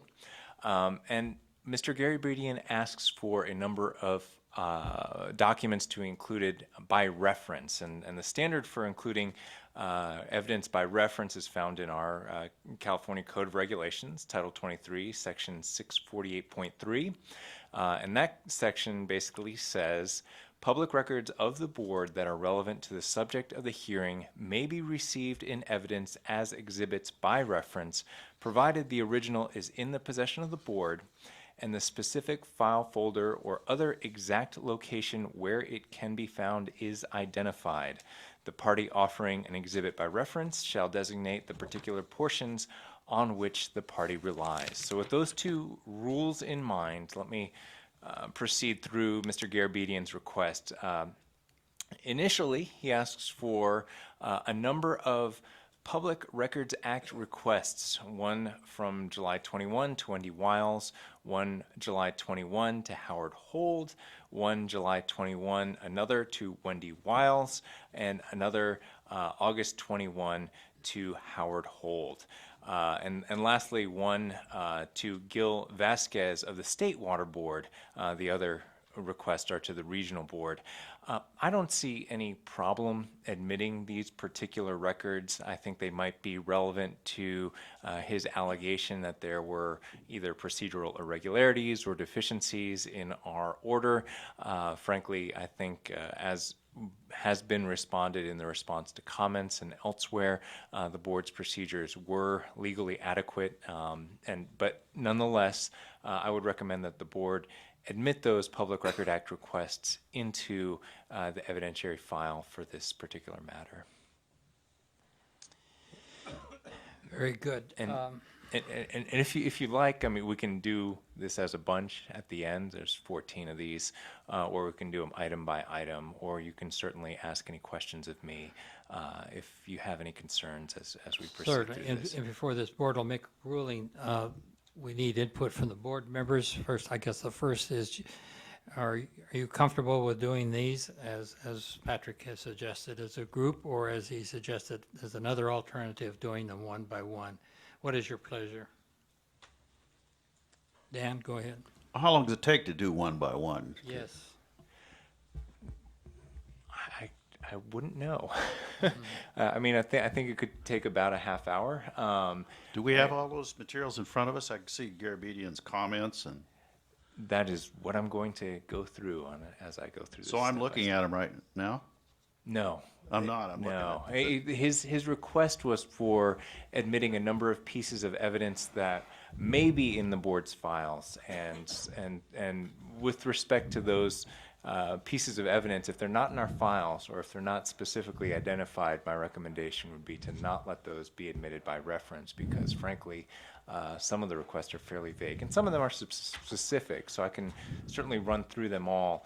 And if you have any disagreement at any point in time with my analysis or want to talk about things at greater extent, feel free to let me know. That's what my proposal would be. Well, the rule is they have to be in the file, right? They have to be. We have to be able to access them in our file somewhere. They have to be in our files, and the person asking that they be referenced or incorporated by reference has to specify the specific file folder or other exact location. Well, I'd be okay with just a quick summary by you of each one of them, but maybe I'm reluctant to say just take the whole mass and You can then I certainly- don't know what we're talking about. If Sir, does any other board member have input at this point? Mr. Markham has made one recommendation. If you're comfortable with that, we can go that direction. Yes, go The ahead, John. recommendation is a brief summary of each? Is that what I heard? Absolutely. Okay. Let's, if that's okay with you, Dan, let's proceed. Sure, that's Okay. fine. Just quick summary of each, just the nature of it. Absolutely. So that right there, the Public Records Act requests are items 1A, 1B, 2A, and what's labeled as 2A again, and then 3. And I suggest that all of those do be admitted into the administrative record. Fourth on his request. Well, and what are those? Those are, as I mentioned, the July 1A is the July 21 Public Records Act request to Wendy Okay. Wiles. Oh yes, it is the Public Records Act request to Wendy Wiles I on that understand. date for pretreatment compliance inspection reports for dischargers considered eligible for the proposed order, and he's asking just that the request itself be admitted. And then second is the same request made to Howard Hold on July 21. That's 1B. 2A is a Public Records Act request to Wendy Wiles for the regional board's required pretreatment reports and reviews. 2A, which is a second listed 2A, is an August 21st request to Howard Hold, and that's essentially the same request, likely because Wendy had retired by that point. And then a third is a Public Record Act request to Gil Vasquez of the State Water Board for the 7 pretreatment program State of California approval letters for dischargers considered eligible for the proposed order. So I recommend that all those be admitted. 4 is a general order proposal stakeholder meeting list, which he did attach. I have no problem admitting that into the record. Frankly, I think it would be a part of the administrative record even if that request weren't made. Then we go into the documents that he asked to be admitted by reference. The first one is the documents that are subject to the California Public Records Act requests in items 1, 2, and 3. Those are pretreatment records for the facilities eligible for the proposed order. And I recommend that we include those in the administrative record to the extent that they are in our records. Some of those requests were made to the state board. If the regional board has not received them, they are obviously not in our records and certainly have not been identified as to an exact place in our records. But the remaining reports, if there are any, for at least the last permit term for all those facilities, would ordinarily be included in our administrative record anyhow. But just to ratify that, I think those would be included in the administrative record. So I recommend that those, to the extent that they're in our possession, be included in the administrative record. Number 6, the US EPA delegation of the pretreatment and NPDES programs that is in one document. That would be, I have no reservation about including that in the administrative record, and again, frankly, it would be included ordinarily. 7A is Mr. Garabedian requests that the Federal Advisory Committee Act be admitted into the record. Now, we can take official notice of federal laws, of state laws, and so I recommend that we take official notice of the FACA. 7B, Mr. Garabedian's request is, quote, the applicability of the Secretary of State lobbyist and lobbyist employer registration reporting and audit requirements to discharger consultant, and agency association participants in the stakeholder group. Now, I think that's fairly vague. I don't believe that we have those records in our possession, and so I recommend that they not be admitted by reference as per Mr. Garabedian's request. Could you state that one again since you're recommending against? It's 7B, the exact text is, quote, the applicability of the Secretary of State lobbyist and lobbyist employer registration comma, reporting and audit requirements to discharger, comma, discharger consultant, comma, and agency association participants in the stakeholder group. Thank you. Number 8, documents involved in the decision to base the general order on end-of-pipe discharges. And he goes on, frankly, documents utilized to develop the requirements of the general order and that are in the regional board's possession are what we include as part of our administrative record. I have no objection to Mr. Garabedian's request because these documents would be part of our administrative record anyhow. Number 9, and I quote, the comparative public involvement processes, including public notification, identification of geographic issue location, identification of issues, and some measure of public involvement of state agencies that also have environmental issues of high concern and high visibility, such as for the Air Resources Board, for toxic sites, the DTSC, for forest timber harvest plans and operations, the Board of Forestry and CAL FIRE, for coastal protection, the Coastal Commission, for water rights, the State Water Resources Control Board. And as you may appreciate, that is extraordinarily vague. I mean, we could potentially be talking about hundreds of thousands of pages of documents, if not tens of thousands of documents themselves. And likewise, those documents would not necessarily be in our files because the specific file folder or other exact location has not been identified by Mr. Garabedian. I suggest the board deny that request for evidence by reference for those documents. And the designator on that was, again, please? Mr. Garabedian has requested I realize that, but it's 8 or 9, or what is it? What number? Oh, the number is 8. 8. Oh, I'm sorry, 9. 9, okay. That's correct. Number 10, the state board's proceedings on strengthening monitoring requirements and lab standards for water suppliers and municipal dischargers. That again is fairly vague and overbroad. I believe that Mr. Garabedian is trying to reference the state board's ELAP certification, which is a fairly extensive process at the state board. Again, those records are not within our possession. I don't know necessarily why they'd be relevant to this proceeding. And again, I recommend that the board not include all of those documents by reference because they don't meet the appropriate legal standard.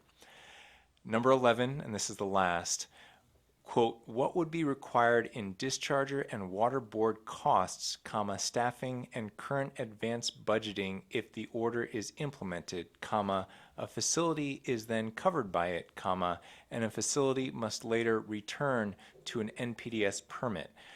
This actually doesn't identify a document, and frankly, if we're not asking for a document itself to be incorporated by reference, the board would ordinarily deny that particular reference. So that's all of his itemized requests and my recommendations. So there were 11 requests, some with sub-requests, if you will. And by my notes, your recommendation is not to approve 7B, 9, 10, and 11. Is that correct? That is correct. Okay, and you went through each one of those in some detail with us as to what the title was and what it might contain. You pointed out where there was vagueness and where it didn't meet the standard. So is there any further comment? I would be prepared to rule that we admit all except the 4 that I mentioned, 7B, 9, 10, and 11, unless your wish is different. Need a motion on that? Need a motion on that, or you just rule as board? Don't need a motion. No objection. Hearing no objection, I'll go ahead and rule that we admit all except for 7B, 9, 10, and 11. And just one last note, 7A would be board taking official notice of the FACA. That fits within the rubric, and I think then we can proceed to the substantive matters at hand. Thank you. Very good. We'll now begin with the staff presentation. Good morning, Dr. Longley and members of the board. My name is Josh Palmer. I'm a senior engineer here in the Sacramento office, and I've taken the oath. The next item for your consideration is a new NPDES general order for municipal wastewater dischargers that meet objectives at the point of discharge to surface water. The proposed order was developed to be able to cover several dischargers under one permit. The proposed order will replace the discharger's current individual NPDES permit. It is for dischargers that are required to meet all of their effluent limits at the point of discharge without need for dilution credits. The conditions and requirements of the proposed order are very similar to an individual permit, meaning that the discharger with an individual NPDES permit should have the same effluent limitations and monitoring under the proposed order as they would have under an individual permit. In addition, the order is enforceable as an individual NPDES permit. While developing the proposed order, staff identified 24 facilities that may be eligible for coverage.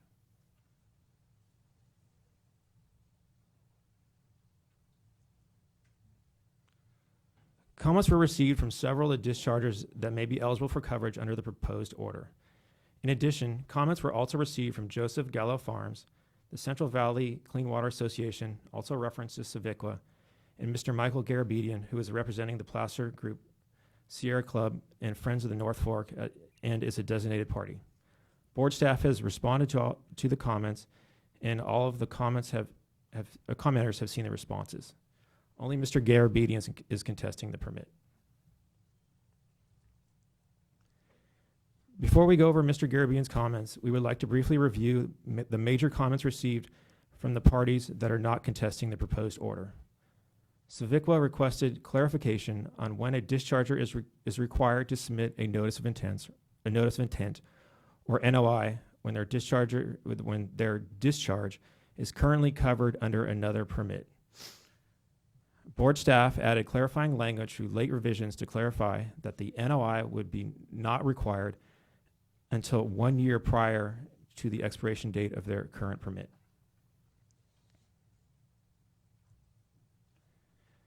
Civiqua also asked for clarification on how a discharger permitted under the proposed order would be able to obtain a new in-permit compliance schedule for new or more stringent secondary maximum contaminant levels, also known as MCLs, in the future. Board staff clarified the response to comments that while any new secondary MCLs are incorporated by reference into the basin plans, they must first be implemented in a permit before a discharger is required to comply with them. Therefore, the proposed order, if adopted, must be amended or renewed to include any new secondary MCLs. Essentially, the process will be the same as that for a discharger that is covered under an individual NPDES permit, and a time schedule can be included in future renewals to the proposed order. Several commenters commented that the biosolids requirement included in the proposed order are duplicative of other permits. Board staff concur and have included late revisions to remove the duplicative language. Several commenters also commented on the chronic toxicity language included in the proposed order. A couple requested for the proposed order to not include effluent limits for chronic toxicity, and some requested for the proposed order to allow for discharger-specific chronic toxicity limits to account for in-stream waste concentrations. Board staff do not concur. The federal regulations required us to include effluent limits for chronic toxicity and NPDES permits when the discharge exhibits reasonable potential to cause or contribute to an exceedance of a water quality objective. In addition, US EPA has made it clear to board staff that they would not allow us to issue any permits without an effluent limit when there's reasonable potential. Board staff also note that the chronic toxicity limits included in the proposed order will not be subject to MMPs because the order also contains pollutant-specific effluent limits for toxic pollutants. In addition, board staff do not concur with the request to allow for discharger-specific chronic toxicity limits to account for in-stream waste.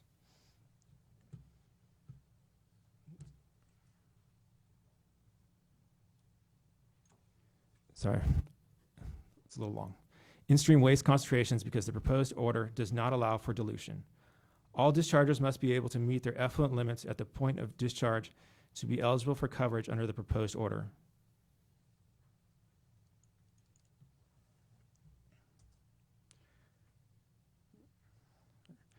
Mr. Garabedian's first comment is that he did not learn about the proposed order and its nature of the contents until around 8 July 2017, around the time it was noticed in the Sacramento Bee. In addition, Mr. Garabedian contends that because he is not in possession of the 21 July 2017 Public Records Act request, or PRA, requested for Manteca, Lodi, Roseville, Davis, UC Davis, Clovis, and Merced's industrial pretreatment programs, that the hearing could be prejudiced without this information.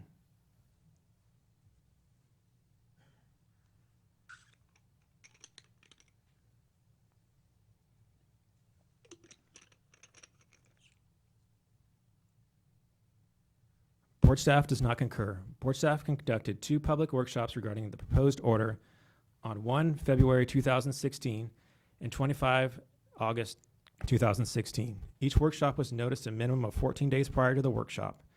The notices were sent out through the Central Valley Water Board's NPDES program and board agenda email subscription lists, and the first notice was also sent by mail.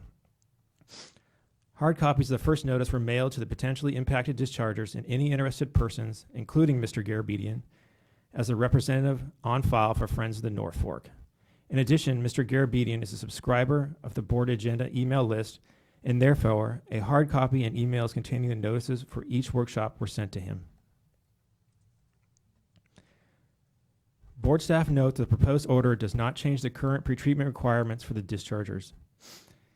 Any changes to a discharges pretreatment program would need to be brought to a board meeting for approval. As such, a separate public comment period would be held for the proposed changes to a discharges pretreatment program. In addition, any requirements to participate in a pretreatment program would be included in the notice of applicability for coverage under the proposed order. The proposed order also requires board staff to send a copy of the draft notice of applicability to the discharger, US EPA, and any interested persons before coverage under the proposed general order is authorized. Mr. Garabedian also contends that the proposed order allows for dilution of pathogens and allows for not using the most stringent hardness-dependent metals limitations. Board staff do not concur that the proposed order allows for dilution of pathogens. The proposed order implements the Division of Drinking Water's recommendations and requires a minimum of 20-to-1 dilution for effluent that does not meet equivalent to tertiary standards under Title 22. In addition, the proposed order requires dischargers to meet the basin plan objectives for pathogens prior to the point of discharge and does not allow for a mixing zone. In addition, while the proposed order does not require the use of most stringent hardness-dependent metals limitations, the most stringent limitation has been found to be overly stringent in many cases. Board staff use an iterative approach to select the appropriate hardness value to be used to ensure the resulting effluent limits are protective of beneficial uses under all flow conditions, considering the reasonable worst-case ambient conditions. This approach is consistent with the regional sand decision, the California Toxics Rule, and the state implementation policy for priority toxic pollutants. Mr. Garabedian also stated the Central Valley Clean Water Association to get copies of the draft POTW NPDES permits before the notices go out to the public, which suggests that there may already be an effort among the sewer treatment authorities to monitor and homogenize NPDES permit content. The Central Valley Water Board has an established practice of providing preliminary draft permits to US EPA, the discharger, and interested persons who request copies. Therefore, copies of the preliminary draft of the proposed order were provided to US EPA, the potentially impacted dischargers, and all interested persons who requested a copy. Board staff notified all attendees of each public workshop to notify us if they would like to receive a copy of the preliminary draft. Mr. Garabedian at no time made such a request. Mr. Garabedian's third comment is that when determining eligibility for the proposed order, staff may have given inadequate consideration of the need for a properly functioning pretreatment program. Board staff do not concur. The discharges covered under the proposed order will have the same requirement to comply with any pretreatment programs as they currently have under their individual NPDES permits. In addition, the proposed order requires dischargers to implement and enforce any approved pretreatment program. The proposed order also states that the Central Valley Water Board, the State Water Board, or USEPA may take enforcement actions against the discharger as authorized by the Clean Water Act if the discharger fails to perform the pretreatment functions. In addition, Mr. Garabedian further contends that California is not assuring that the state-approved pretreatment programs are properly operational with the mandated program elements for facilities that discharge over 5 million gallons per day. Board staff do not concur. Board staff note that the following regarding the facilities that Mr. Garabedian raised a concern about. The City of Manteca's pretreatment program was audited on 12 February 2013. The City of Davis's pretreatment program was inspected on 9 December 2015. And the City of Lodi's pretreatment program was audited on 14-15 December 2016. In addition, all 3 programs are scheduled to be inspected this fiscal year. Mr. Garabedian also contends that there is cause for concern the Central Valley Water Board may shun investigating whether POTWs with under 5 million gallons per day need a pretreatment program, e.g. Colfax. Board staff also do not concur. Board staff note that a pretreatment inspection was conducted on 22 April 2014 and a pretreatment audit was conducted on 10 December 2015 for the City of Colfax. Both the inspection and audit concluded that there is no need for the city to be required to develop and implement a formally approved pretreatment program at this time. In addition, the City of Colfax is scheduled to be inspected again this fiscal year. Mr. Garabedian's fourth comment is that public involvement in the NPDES permits is inadequate now and is not a priority of the Central Valley Water Board nor the State Water Board in its NPDES unit. Board staff do not concur. Upon renewal, the proposed general order would go through the same public process as an individual NPDES permit. In addition, the proposed general order requires staff to provide a copy of each draft notice of applicability to the discharger, US EPA, and interested persons. Mr. Garabedian also contends that the dischargers submitted information that would not contain regional board staff's interpretation of the submitted information, which may put the public at a disadvantage. In regard to the comment that a discharger submitted information will not include board staff's interpretation of the submitted information, Mr. Garabedian is correct. However, board staff believe that Mr. Garabedian is confusing the discharger's notice of intent to obtain coverage under the proposed general order with a notice of applicability that will be available for comment prior to being issued and will include staff's interpretation of the data. In addition, Mr. Garabedian contends that there is no requirement for board staff to provide any rational or basis for agreeing with the discharger that coverage under the proposed order is appropriate. Board staff note that the NOA will include the discharger's basis for coverage under the proposed order, i.e. that the discharge qualifies for the facility, the discharge qualifies and the facility can meet its effluent limits prior to discharge. In addition, the NOA will include the same monitoring data and reasonable potential analysis that is currently included in individual NPDES permits.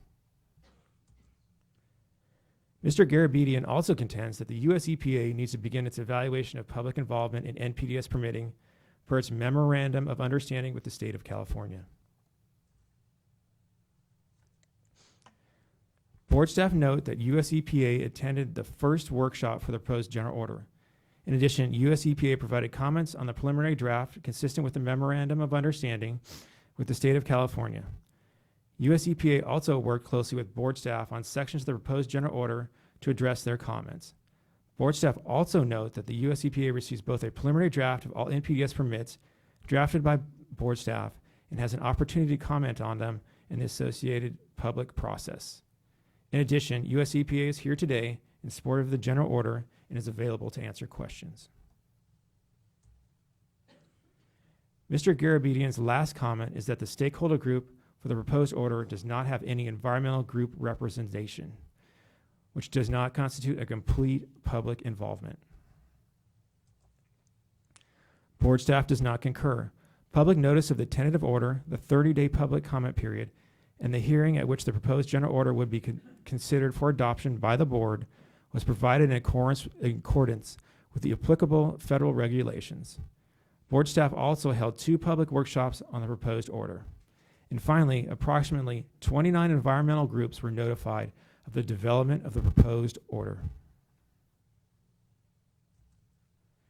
In closing, late revisions are proposed to make clarifications, correct typos, and eliminate duplicative requirements for biosolids. The commenters have reviewed the late revisions and are in agreement with them. This concludes my presentation. Staff recommends adoption of the proposed NPDES general order with late revisions. Staff would like to enter this presentation, the agenda package, and board files for this order into the record. Thank you. Thank you, Josh. Any questions by board members? Hi, Josh. Thanks for that presentation. I noticed Colfax wasn't on the list of eligible facilities. That is correct. So can you, maybe it's a question for Mr. Garabedian, but why are we talking about Colfax then? I think it was brought up in the comments. Okay, but they're not subject to this order. That's correct. Okay. Good morning, Dr. Longley and members of the board. My name is Nicole Morgan, supervising engineer here in the Sacramento office. Colfax is not potentially eligible for the general order at this time. The only reason why they are included within our presentation is because Mr. Garabedian brought the city of Colfax up in his comments. Okay. And it's my understanding that there's no water quality impact to this action. This is more of an administrative efficiency action than a change in standards. Is that true? That is correct. Okay. The one comment about PRA responses not being completed, are those pending, or is that, what's the status of those? I know sometimes those things can take quite a while. I believe so. I mean, Mr. Garabedian has submitted Public Records Act requests. This board and the state board, I believe, and certainly this board and the state board as well, would be responding to that promptly as per the standard in the California Public Records Act. I don't believe all the documents have been corralled and turned over to Mr. Garabedian at this time, simply because it does take a long time to go through the files and find responsive documents and bill appropriately for producing those documents, et cetera. Okay, thanks. And then you noted that there were a number of comments, and it seemed like the only one that you mentioned by name was CIVICWA's going through. Was everybody else's comments incorporated in this presentation? We only, there are other major comments of the biosolids. Those for example, came from the city of Lodi and Galt. And then the toxicity questions were, I believe, City of Roseville, El Dorado Irrigation District. I believe that was it, and the other comments were more minor. Okay. And some were incorporated, some were not. Okay, I think other people are going to be speaking, so I'll wait to hear for that. Any further questions or comments? I got one about the public records thing I'll ask council is, are some of our records confidential we cannot release? There are certain records that we hold that are subject to certain privileges. Certain enforcement records are subject to certain privileges. Confidentiality arises from time to time when we have confidential informants that are protected by whistleblower provisions.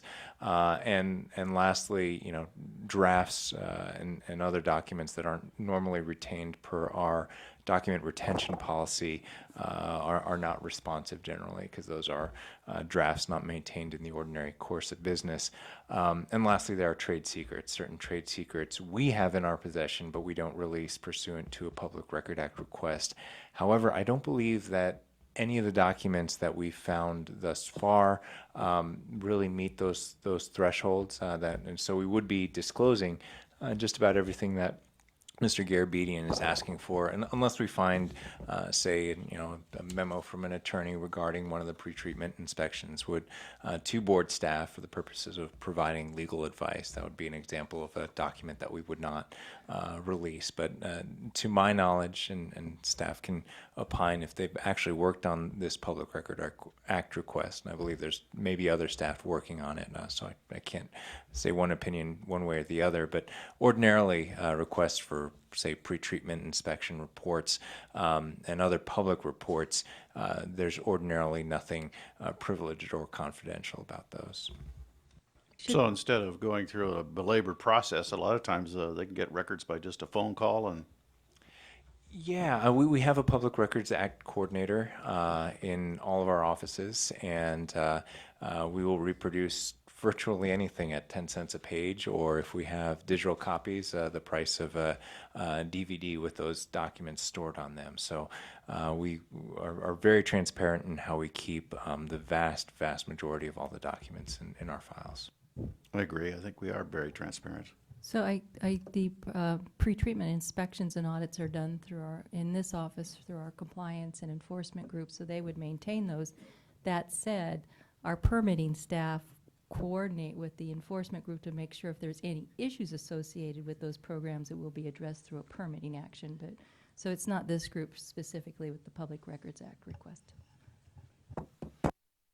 Any further comments, questions? Thank you very much for your presentation. Mr. Garabedian,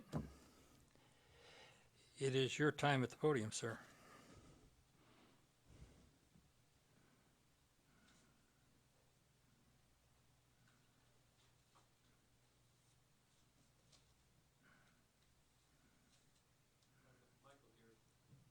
Is the mic on?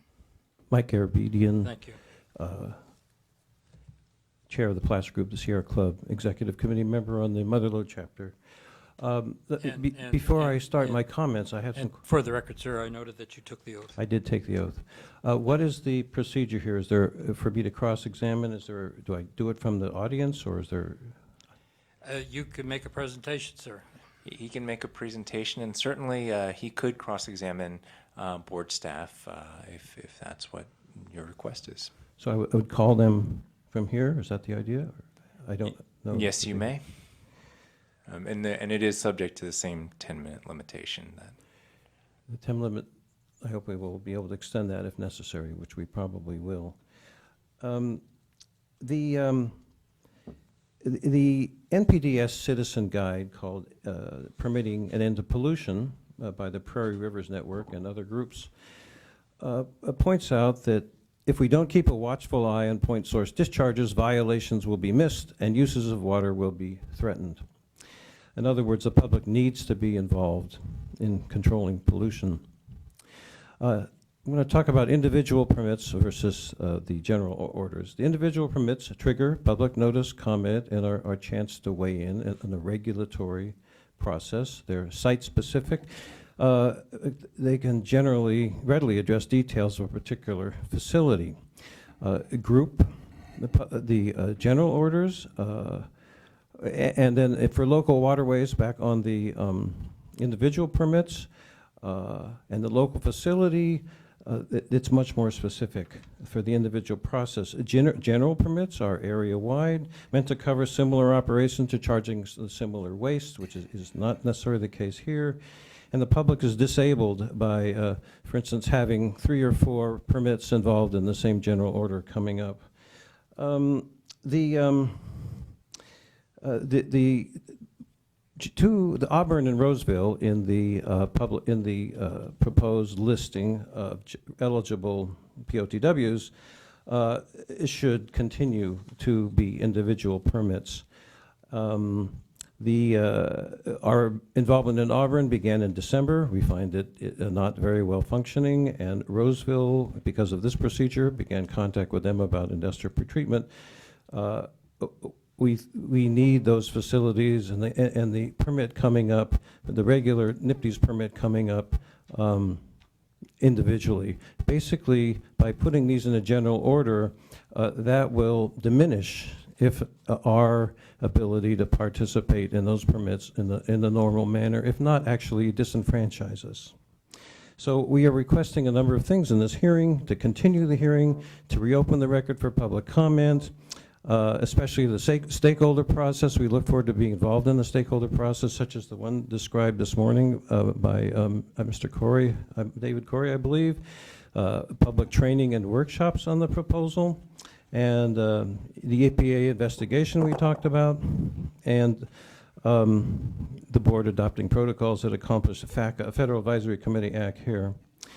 We believe, contrary to what Board Member Costantino, that this has grave water quality impact potential, because the industrial pretreatment program, for instance, if we're dealing with impaired waterways or discharges at the drinking water sources, or like when the state board adopted its recycled water policy without looking at all at impact, involvement of industrial pretreatment on that policy, but now they are recognizing it is a source that needs to be looked at for potable treatment. Hey, almost any program is affected by the linchpin that industrial pretreatment is. In 1982, I testified for the Sierra Club on the renewal of the Clean Water Act, dealing with sludge content and so forth dumped off New York.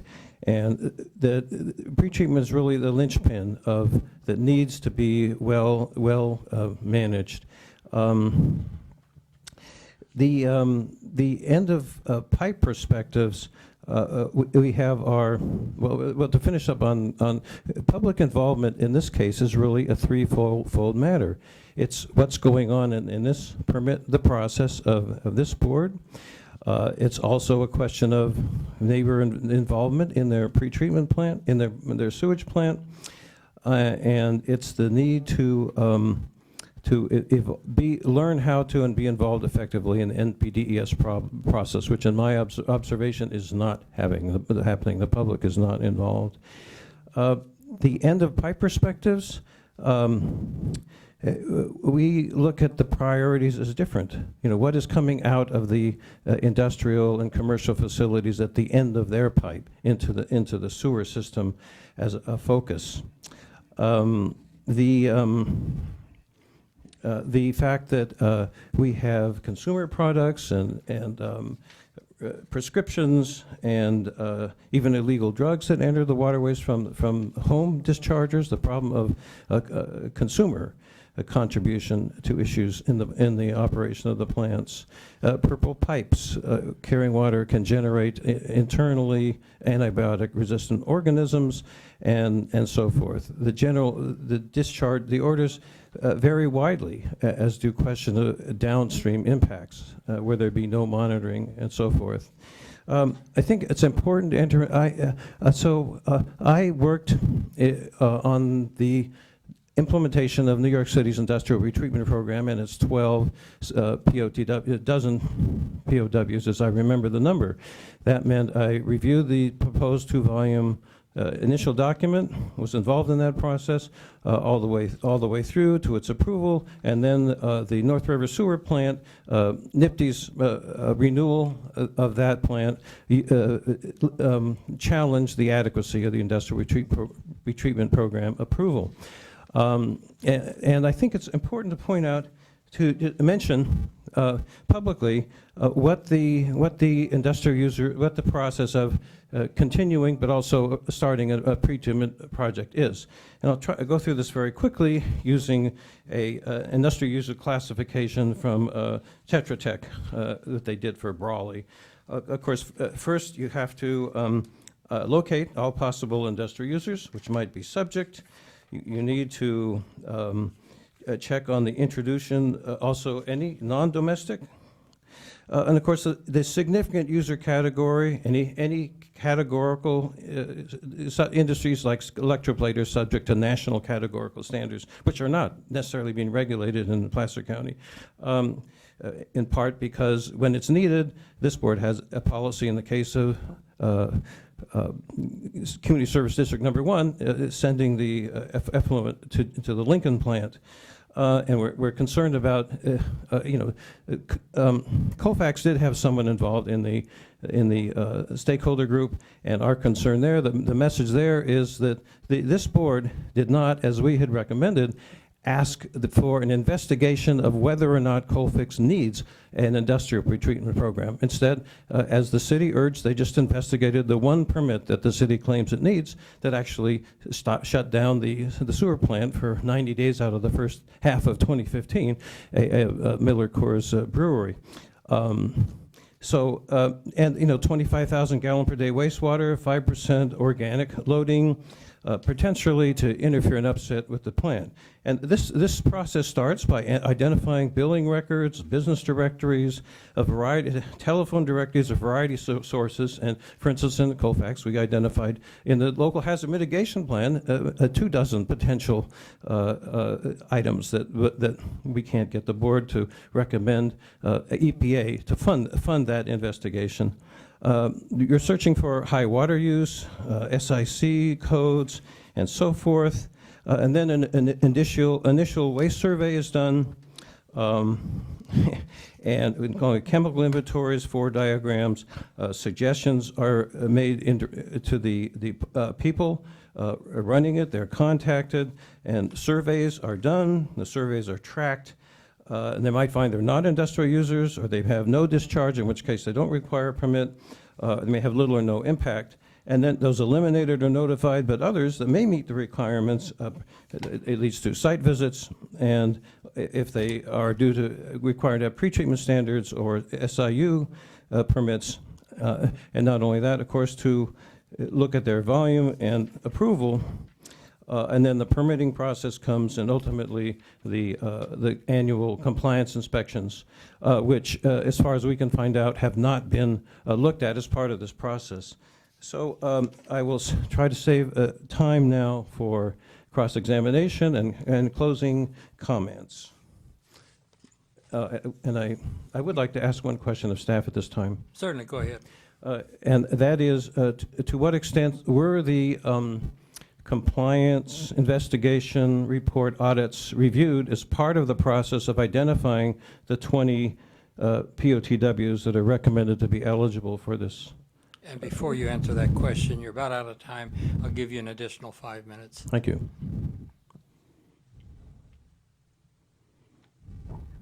We did not look at the compliance in great depth through the development of the order. What we did look at was whether or not the treatment facility at this time it has requirements for end of the pipe limits, and develop the permit such that the same enforceability would be under this permit as it would be for an individual order. And then of course, when we do look at once a discharger submits a notice of intent for coverage, then we look at that time, we look at the complete case file and determine whether or not they are eligible. So in fact, you do look at their record of compliance before you make a determination. Dr. Longley, can I make a clarification here? This order is not enrolling anyone. It's making it available for staff to enroll someone, and all that Mr. Garabedian's asking for will be done when the NOI is submitted. So this is just, if they have a pretreatment program, of course staff will evaluate at the time the NOI is evaluated, and it may be that they have to add, and that's a different procedure for the staff. But right now this order is saying that if you have a pretreatment program, you have to continue to comply with it. And so the questions he's asking would be done in the future, not to get this permit through. And I would presume that staff, and tell me whether I'm correct or not, the staff will continue to evaluate facilities to determine whether or not they do need a pretreatment program. Is that correct? Exactly, and Mr. Garabedian, his group, and a few others don't agree with staff's findings on some of these, such as Colfax. And they continue to conduct the inspections like they had in the presentation. They were done recently, and they're scheduled for additional inspections this coming year. Thank you.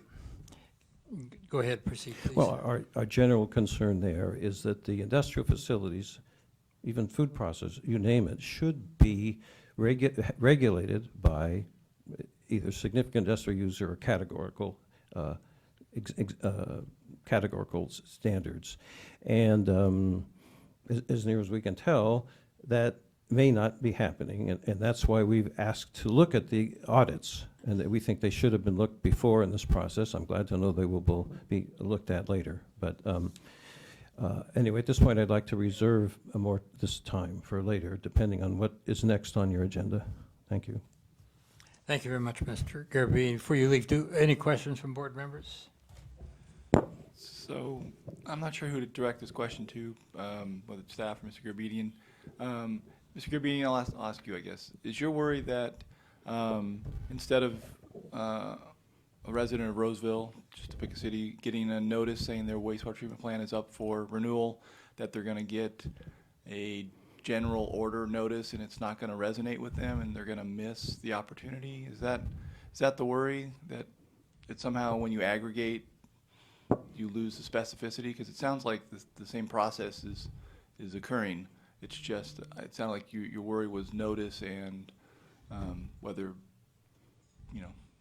Well, first of all, we're concerned about eliminating the existing permits, which efforts in some cases like ours have gone into. And then when the general order comes up, like we know that we would have both Roseville and Auburn, to deal with at the same time, and maybe more within our chapter, me being kind of Mr. Treatment from a public's point of view. It could be, the Motherlode chapter has a whole number, I think the largest number of proposed eligible things. So eligible plants for this order, this general order. It is hard enough to get in advance and learn, and having been through a couple of hearings now, to even still be involved in the process. The general order, from our point of view, takes the public a step away from the permit. It gets involved in the question of whether somebody should be or shouldn't be in the outfit should or shouldn't be in the process. We are used to and we like the NPDES process, and this process we are not convinced that it'll work. What the number one thing we're asking for is to continue the process of the stakeholder group, so we can be involved and raise questions in that context. I've been on two, maybe three other stakeholder groups in the past, like cost of compliance, and followed the water quality, drinking water quality. Late in the process, also came into cost of compliance halfway, and I recognize that process is valuable. I didn't know at all about this. The first time I knew was reading the paper. As far as I know, I got nothing in the mail about this. I may have gotten emails. I will be able to go back and check, but it is not effective notification, and the fact that nobody from the public is commenting, to me, demonstrates that this program is not working. And cost of compliance, I asked the head of NPDES for training, and he said, well, if you get several groups together, we will do training. Well, what about public going to training on NPDES for, that is done for staff and so forth? Getting people involved in this, to me, it's a failure of the board that people don't show up and aren't involved in these hearings. Now, maybe you know something I don't know about the public getting involved in these processes. So in this case, yes, it's a matter of disenfranchisement from our point of view, to be taking away, eliminating NPDES permits, which will not have the same content in the general order. Thank you for that response. That helps me understand, excuse me, helps me understand where you're coming from. So I'll leave it there for now, but thank you. Any further questions for Mr. Garabedian? And Dr. Longley, I believe that Mr. Garabedian is the only designated party that has expressed any interest in cross-examination. So if you wanted to cross-examine board staff, now would be the time. I see he has the balance of 4 minutes left, and he would be able to use that for either cross-examination or his closing statement. Certainly. I guess I made the assumption you wanted to use it for your closing statement, but that's a good point. Do you want to use your time to cross-examine staff at this point? Yes. Go ahead. Some, at least one. Is Mr. Horn here in the room, I wonder? Okay. Who is? Mr. Horn was the person who the Public Records Act's requests, when I sent them to Wendy Wiles, I got back emails immediately saying she was retiring and should send them to Mr. Horn. It's Actually, Howard Hold. Oh, Hold. Sorry, thank you. So I did. In fact, the thing that says I sent it in August is actually incorrect. I sent it to the gentleman, Mr. Hold, I think 7:59 the next morning. So they've been pending since July. Mr. Hold is not in the room. Thank you. Let's see. I certainly want to thank you for the detail you went through on our requested documents. That very appreciate that analysis and the time you took.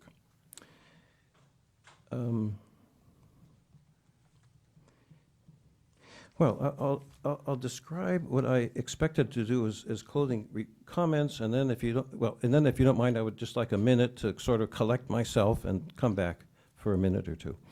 Well, we're not to closing comments yet, so you do have the time for that. And Oh. if you want to preserve your 3.5 minutes for that, that would be fine. I would take it by that you have no questions of the staff sitting here at the table? Well, I may, but I'd like like a minute adjournment or a minute to Now is the time. collect my thoughts. Now's the time, yes. While I'm here. Yes. Okay. And then there's a later time for closing? We'll give you a chance to closing comment. Okay, well, this program is, NIPDs and pretreatment are so critical to the process. There's a real dilemma and need to figure out how to involve the public effectively in it. And in the form of testimony, I'm saying that this general order is not a good idea to remove the public a step from the NPDES process. I believe that it undermines the NPDES process to create this substitute process where a person might have, or a group might have a whole bunch of items coming up at the same time, all expiring with this uncertain question about how to deal with all of them at once. 2 of them, 3 of them, 4 of them, whatever the number is. Seriously concerned about that if there's any time to start doing something about public involvement, this is it. This is the major issue to me. If I'd known anything about those things, I would have been there at those stakeholder groups. This is a critical proposal to me and the public and the members of our groups that we're outreaching to explain what's going on here. This is really important from the board member perspective, from your staff perspective, but also for the governor to understand, for the Department of Finance to understand in terms of the effectiveness of your work, for the budget subcommittees, for the budget committee, for the legislative policy committees, for the legislative analyst office. These are for the public to understand. This is a major point, major turning point if we aren't allowed, I think, to get involved in this process. In spite of your having, let's assume that you're correct, that you have followed all of the legal requirements. Well, I believe that in many cases you do not limit yourself strictly to the minimum legal requirements to work on issues. And this is an issue where we feel you should exercise your discretion to reopen the public comment period, continue the stakeholder process, and deal with these questions. Mr. Garabedian, you have about 50 seconds, 49 seconds to save for your closing comments, but you did make a request to continue this. You just brought that up again, open the period. So I need to address that correctly. Thank you. Once again, I'll turn to my board. My own feelings are that staff was carried out the necessary requirements, and I'm not sure they're even required to have 2 public hearings, but they did have 2 public hearings. Workshops, Dr. Long. Workshops, I should say, not hearings, workshops. Certainly, we so often get tons of comments on other issues. It just turns out apparently that this issue did not, and some of them do involve POTWs. This one did not bring forth the kind of comments that you were hoping would come forward. I'm sorry you missed them, but I'm certain that staff send them out. If thought in the back of my mind, did you change your email address? We want to make sure that you have valid contact information with the board so that you do get this information in a timely manner when it's sent out. But with that said, is there a board member here who thinks that we should continue this item, renotice it, and hold this, continue this hearing to a later date? I don't see a board member here, Mr. Garabedian, that believes that. So, I'm going to rule against that. We will continue with this hearing, and we will conclude this hearing today, more than likely. And so, with that, you can use your 49 seconds now, or you can use it for a concluding comment at the end. That's your choice, sir. The concluding comment would be before you vote? Yes. Thank you. I'll wait for that. Thank you. I'll now go Carl, to... can I ask staff a question real quick? Sure. Just to make sure. This order is an option for those eligible, that may be eligible, or is it mandatory once their NPDS permit comes up for renewal? I'm just trying to figure out the procedure there. So those that are eligible, we would like them to apply, and then we would work with them to determine if they really are eligible, because over this time period, there's going to be new data that's going to come in, and so then we'll determine eligibility. If they are, for example, say a discharger, there's new information that makes them not eligible for the general order, then we will issue them an individual permit. So I get that if they're not eligible and that they don't fit into this, that they shouldn't be part of it.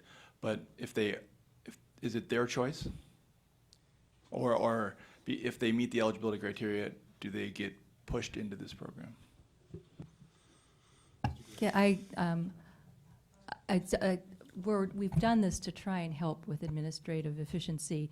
So while it is optional, we will, for those who are eligible, we're pushed to have them go into a general order because it would reduce the workload on staff to do individual orders. But you got to understand, this doesn't eliminate the public process.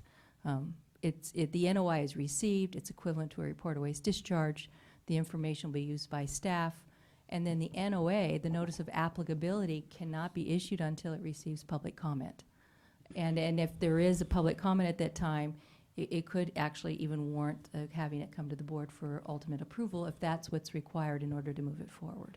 And this is an MPDS permit, so there is a time period where it has to be reviewed. Yes, 5 and years. all of that information that's submitted by the discharger and all the information that's used by the board staff to determine that eligibility is available to them, then an NOA should be issued, is all available for public review. But what I was getting at, after the permit is issued, that permit is back up in front of the board within five years. So there's the permit, which is before you today, which yeah. doesn't bring anyone under coverage. Understand. And then the process, then they have to file separately for that. And of course, this permit, because it's NPDS, has a 5-year renewal period. So this permit will come back before the board on a 5-year period.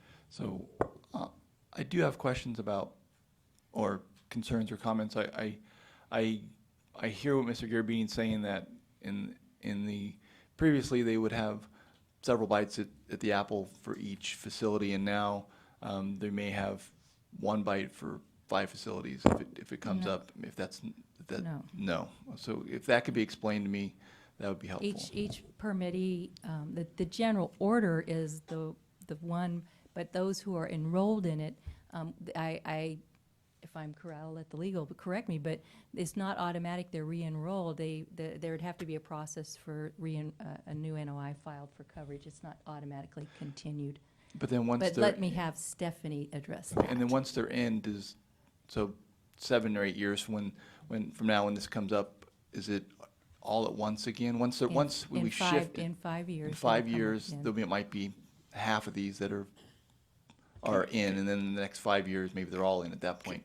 At that point, is it, they all come up at once? John, can I just, this is Adam, I'm right here. I just want to, I think I see what you're asking, and I want to respond to it. Not all facilities are going to come up at once until the next time around. So this first time, as the permits expire, the idea is they'll be enrolled one at a time. The next time around, when we go to renew this permit, who knows, however we renew the permit, at that point, we're going to have to address that question, because they'll all be enrolled under it, and then it'll be a renewal of the facilities that are already covered, and whether or not they need to reapply would be under the next term, I believe. So we can certainly, I think that answers my question. Maybe we can talk about it when we've got the rest of the testimony. But I do feel for the fact that if in subsequent years there will be multiple facilities coming up at the exact same time, that does impact the ability of smaller folks, NGOs or whatnot, to respond to individual issues from multiple facilities all at the same time. So I don't need to belabor that now, but maybe before we're done, we can talk about that a little bit. Yeah, just, John, just the order allows, when the new order comes, when it is renewed, everyone would not automatically be enrolled under the new order. They would not be enrolled until the new notice of applicability is issued. And so those will have to be, and those would be staggered. And so it wouldn't be automatically that day 5 facilities are going underneath the new order.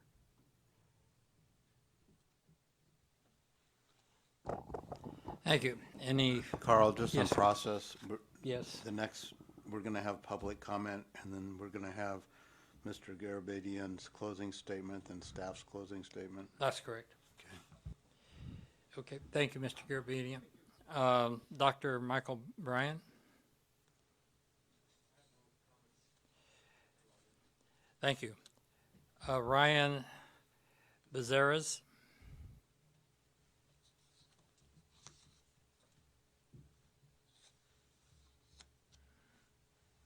Yes, thank you, Dr. Longley, and members of the board. My name is Ryan Becerra. I'm an attorney for Joseph Gallo Farms.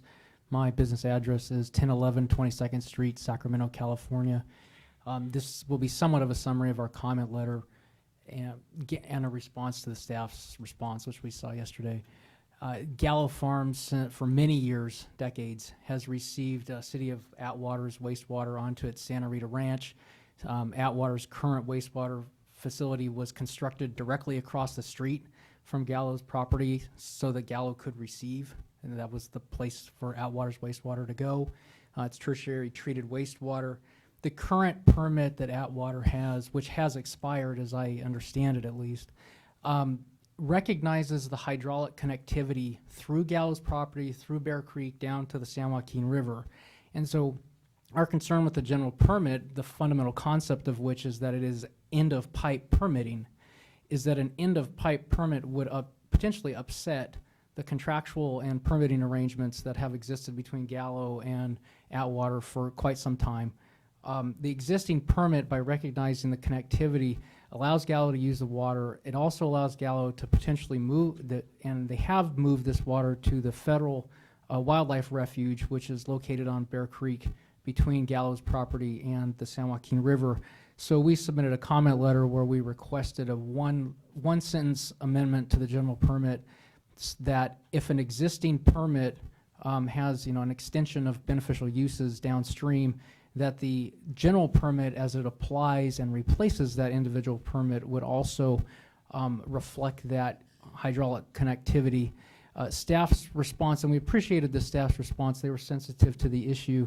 One response was that they will ensure to involve Gallo in the permitting process for Atwater as it goes forward. We appreciate that and want to make sure that doesn't fall between the cracks.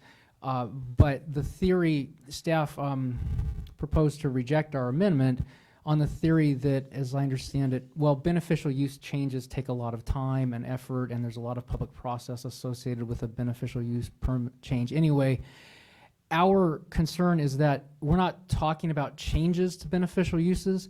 we're talking about potentially the way beneficial uses affect this particular permit will change because this will be an end-of-pipe permit as opposed to potentially a permit that reflects the conveyance of water downstream.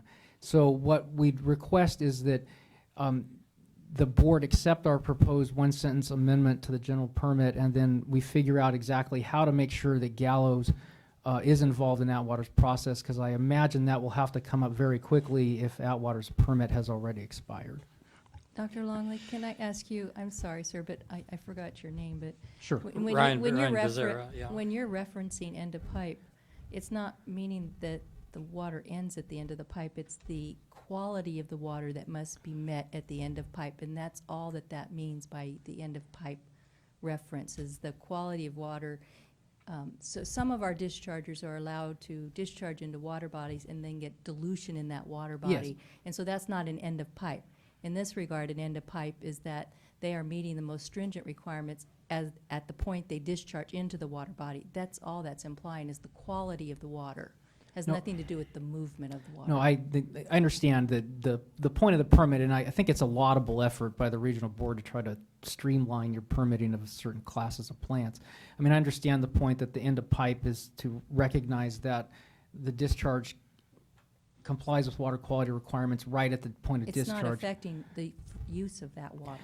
Yeah, the issue is this unique permit recognizes the beneficial uses downstream, and that enables the movement of this water, and it supports the contractual arrangement between Atwater and Gallo.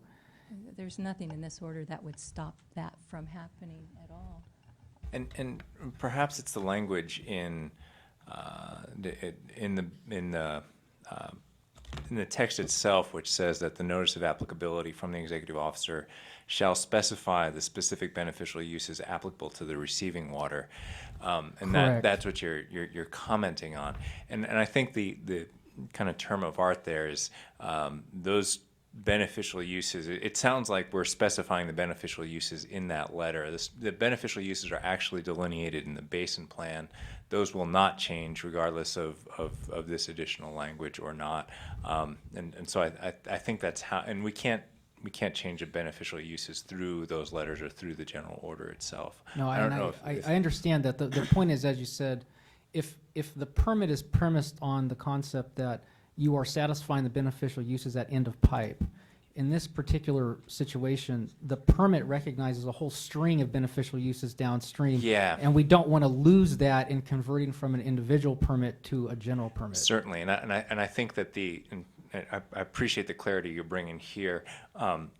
Regional board has an obligation to protect beneficial uses both at the end of pipe and downstream, and I think that if anything, the point you're making is to drive that home in this extra text here, to say that that's not going to be lost as we convert from individual orders to the general order. That was the gist of our proposed amendment. I see what you're saying. Well, let me ask the follow-up question, Patrick. Does that does that additional text satisfy the concerns of Mr. Becerra without adversely affecting the order itself?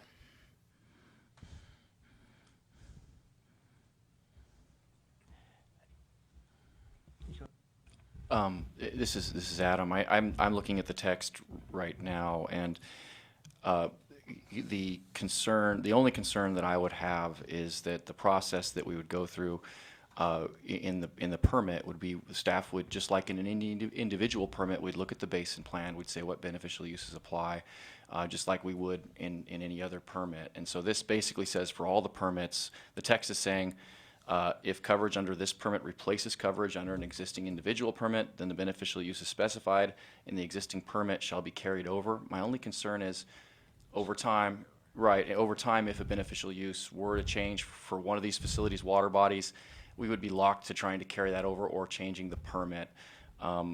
So that would be my only concern. I'd be much more comfortable with, I feel like we're going to, the permit says we're going to look at the beneficial uses every time we do a notice of applicability. So that's one way that we would ensure we're applying the right beneficial uses. But if the board felt they wanted to add more on this, I would feel more comfortable of being more site-specific with that facility without giving a clarifying text for every facility. or And every- so in that case, that facility would stay out of the general order, is that Yeah, correct? and that was my point, is just any particular facility can decide they want an individual permit instead of being enrolled under the general order. They can request it, but I want to, one of the reasons we're doing this is to try to eliminate the need for so many individual orders. So, yeah, I I mean, that's understand what just a he, backstop for it's a backstop, this they could ask particular for it. relationship. But this particular language could tie the hands of the board when, for instance, another item up for consideration is the MUN de-designation for ag constructed drains.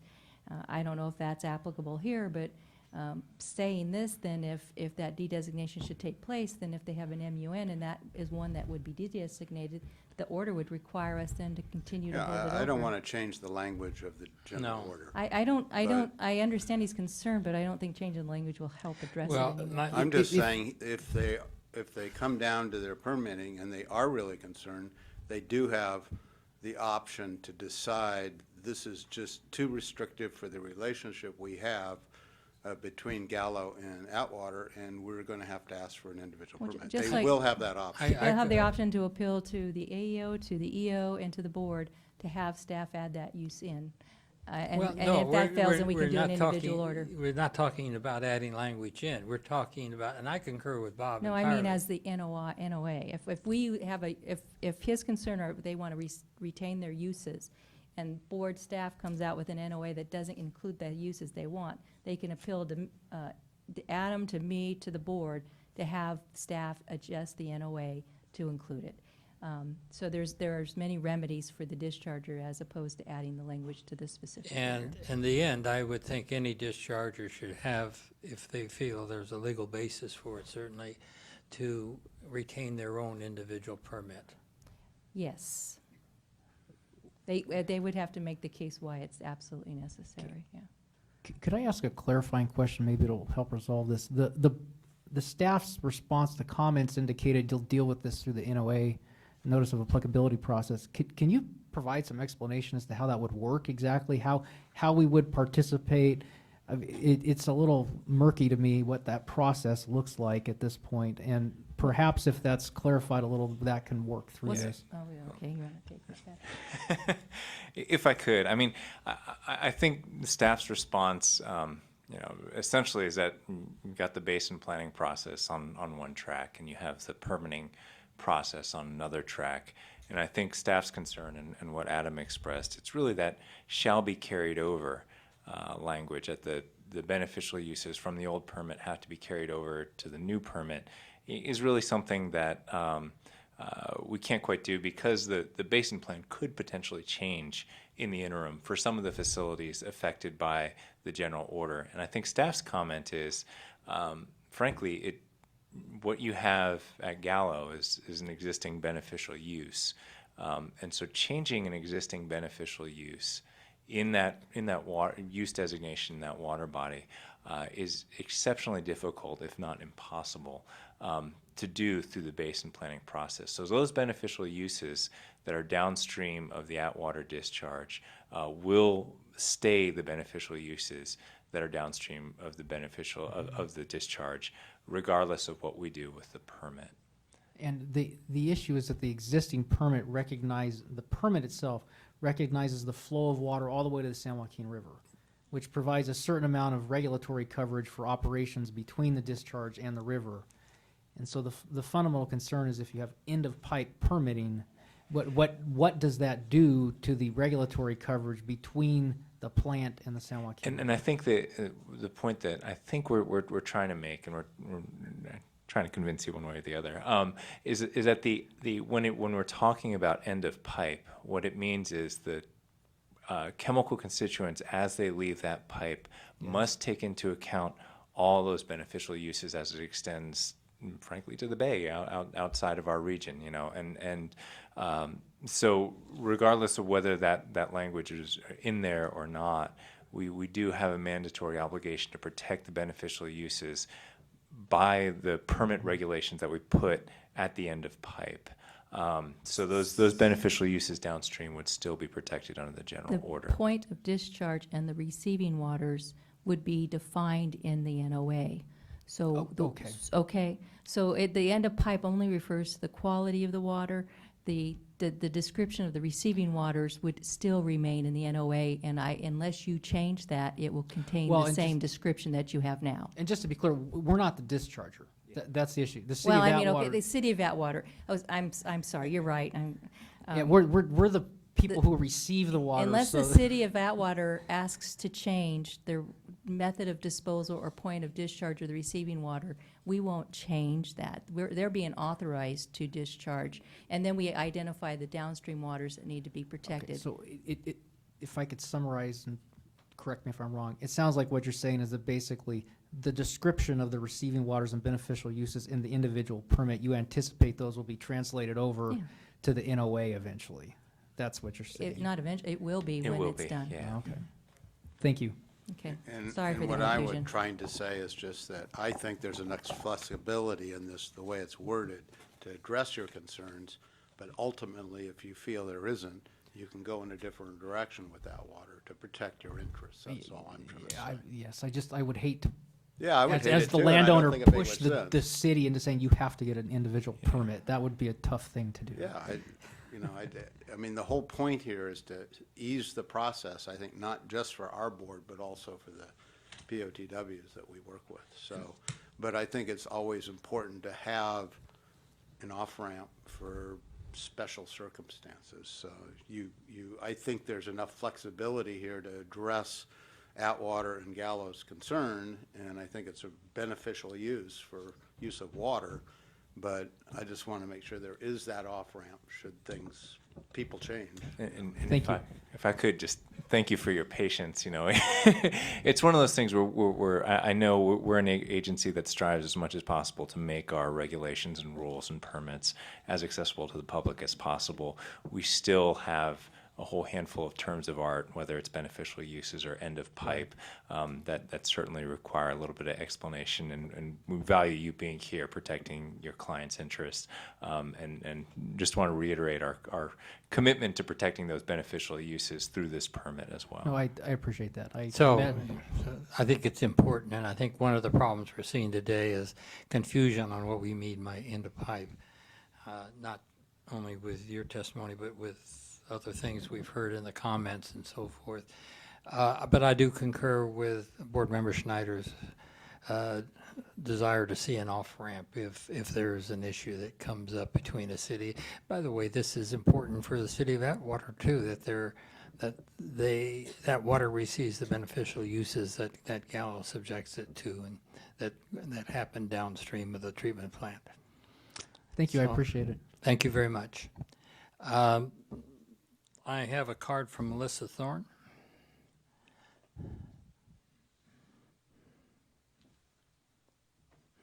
Good afternoon, Melissa.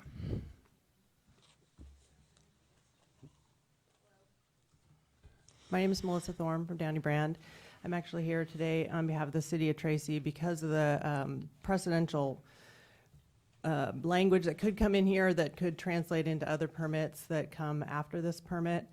And my issue is very narrow on chronic toxicity. This permit is suggesting a numeric toxicity limit.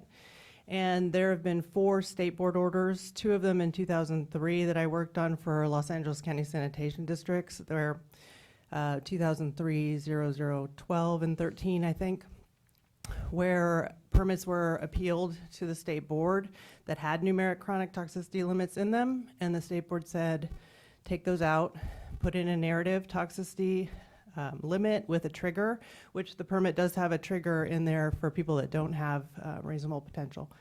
But that has been followed up with 2 further appeals related to chronic toxicity, both from this region for Lodi and Davis in 2008 and 2012, confirming the narrative limit for chronic toxicity. And so the request is to follow those precedential orders from the state board and not put in numeric limits for chronic toxicity until the state board comes out with their toxicity policy, which they have been working on for a while and are still continuing to work on. But nothing has changed in the law to justify putting in numeric limits, and numeric limits are not required by federal regulations for any effluent limit at all. So that would be the request, is to follow the state board's 4 precedential orders to have a narrative chronic toxicity limit. Thank you. Comments? We worked with EPA to try to avoid the need to put at numeric, but this is an EPA. They were not unwilling. The compromise was not subject to MMPs, as opposed to since their individual constituents are listed in the permit. But EPA will not approve this permit if we do not have numeric limits in there. So we don't have an option here.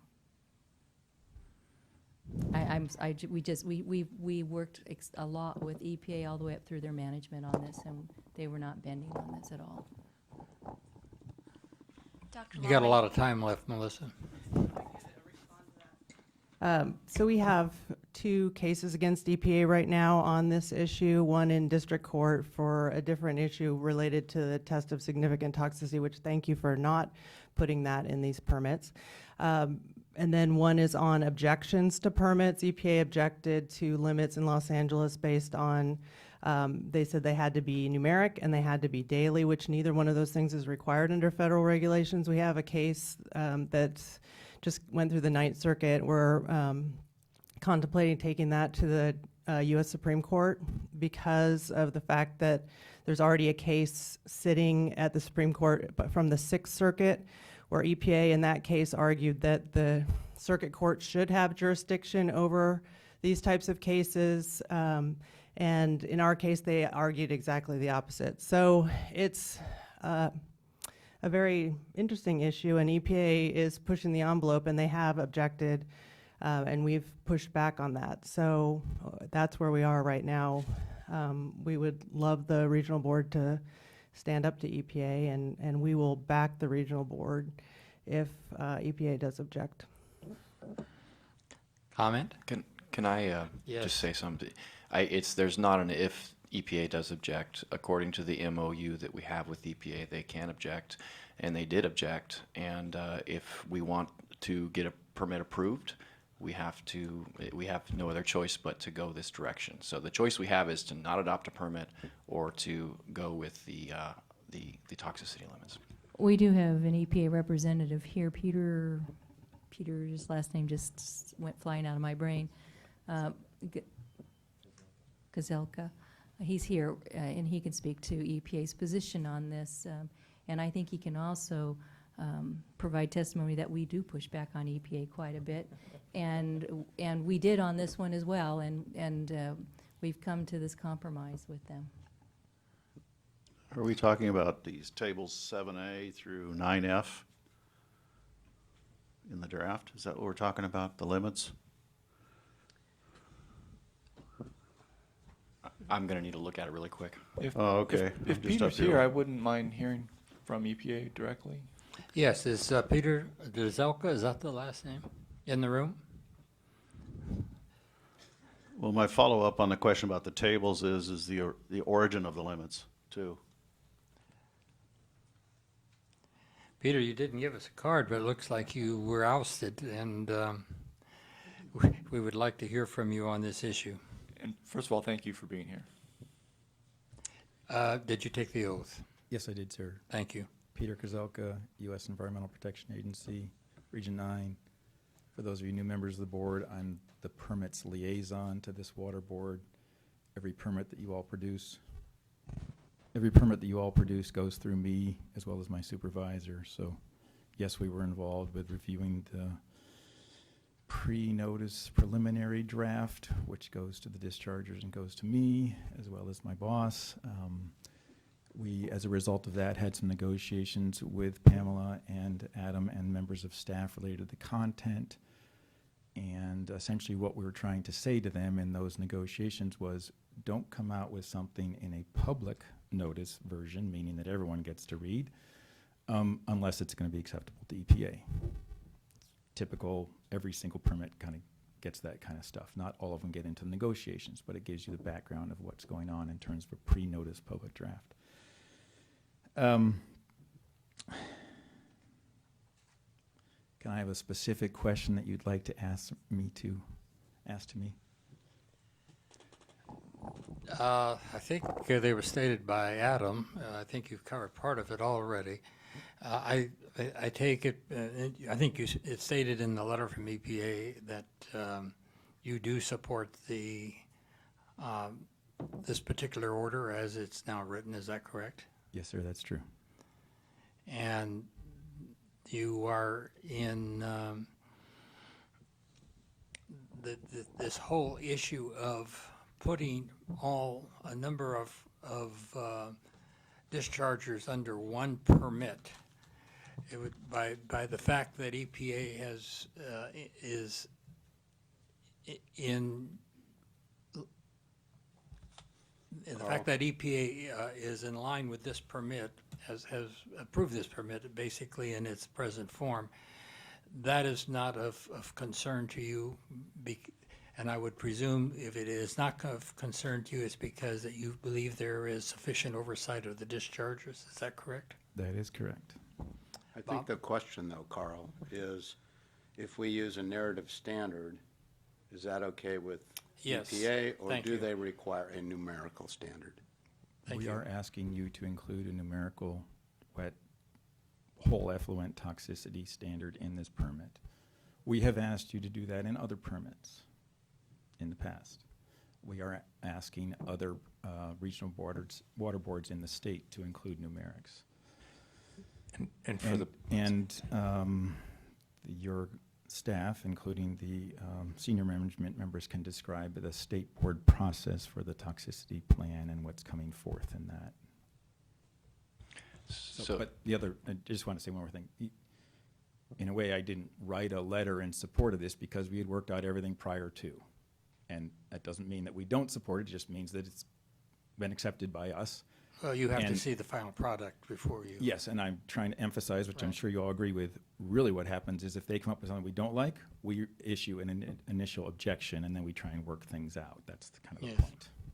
And for the board's reference, the what we're talking about with toxicity and Dan, it's on page 49 of the permit. It's not the tables. The tables are constituent-specific limitations. What we're talking about is items C1 and C2, acute whole effluent toxicity and chronic whole effluent toxicity in the permit itself, and that's the survival of aquatic organisms, 70% and 90% thresholds for acute, and that shall not exceed 1 chronic toxicity unit, and the percent effect for the chronic whole effluent. Yeah, and acute has, as Adam points out, acute has always been there. Chronic whole effluent toxicity is the point of debate. Any further questions or comments by board members or staff? So Peter, if the board should choose to tell us to use a narrative, objective, or limit as opposed to numeric, will EPA object? I'm not in a position to give that statement because I'm not the division director, but I would carry the message back to him and to the regional administrator, and they would get to make that decision. One thing I will say, though, is you have objected already. Yes, sir. And So I can certainly say where I have stood and where EPA has stood, and you've clarified that, but specific to the executive officer's question, I can't say right now what we would do, but we have said. And those were conversations with the division director, Tomas Torres is division director, and Pamela, and Adam, myself, and Nicole. So it's been run through the highest levels. John? Can I ask the practical question? Maybe this is staff, maybe it's to Melissa. What does this mean in reality? Is this a legal argument, or is this a practical concern?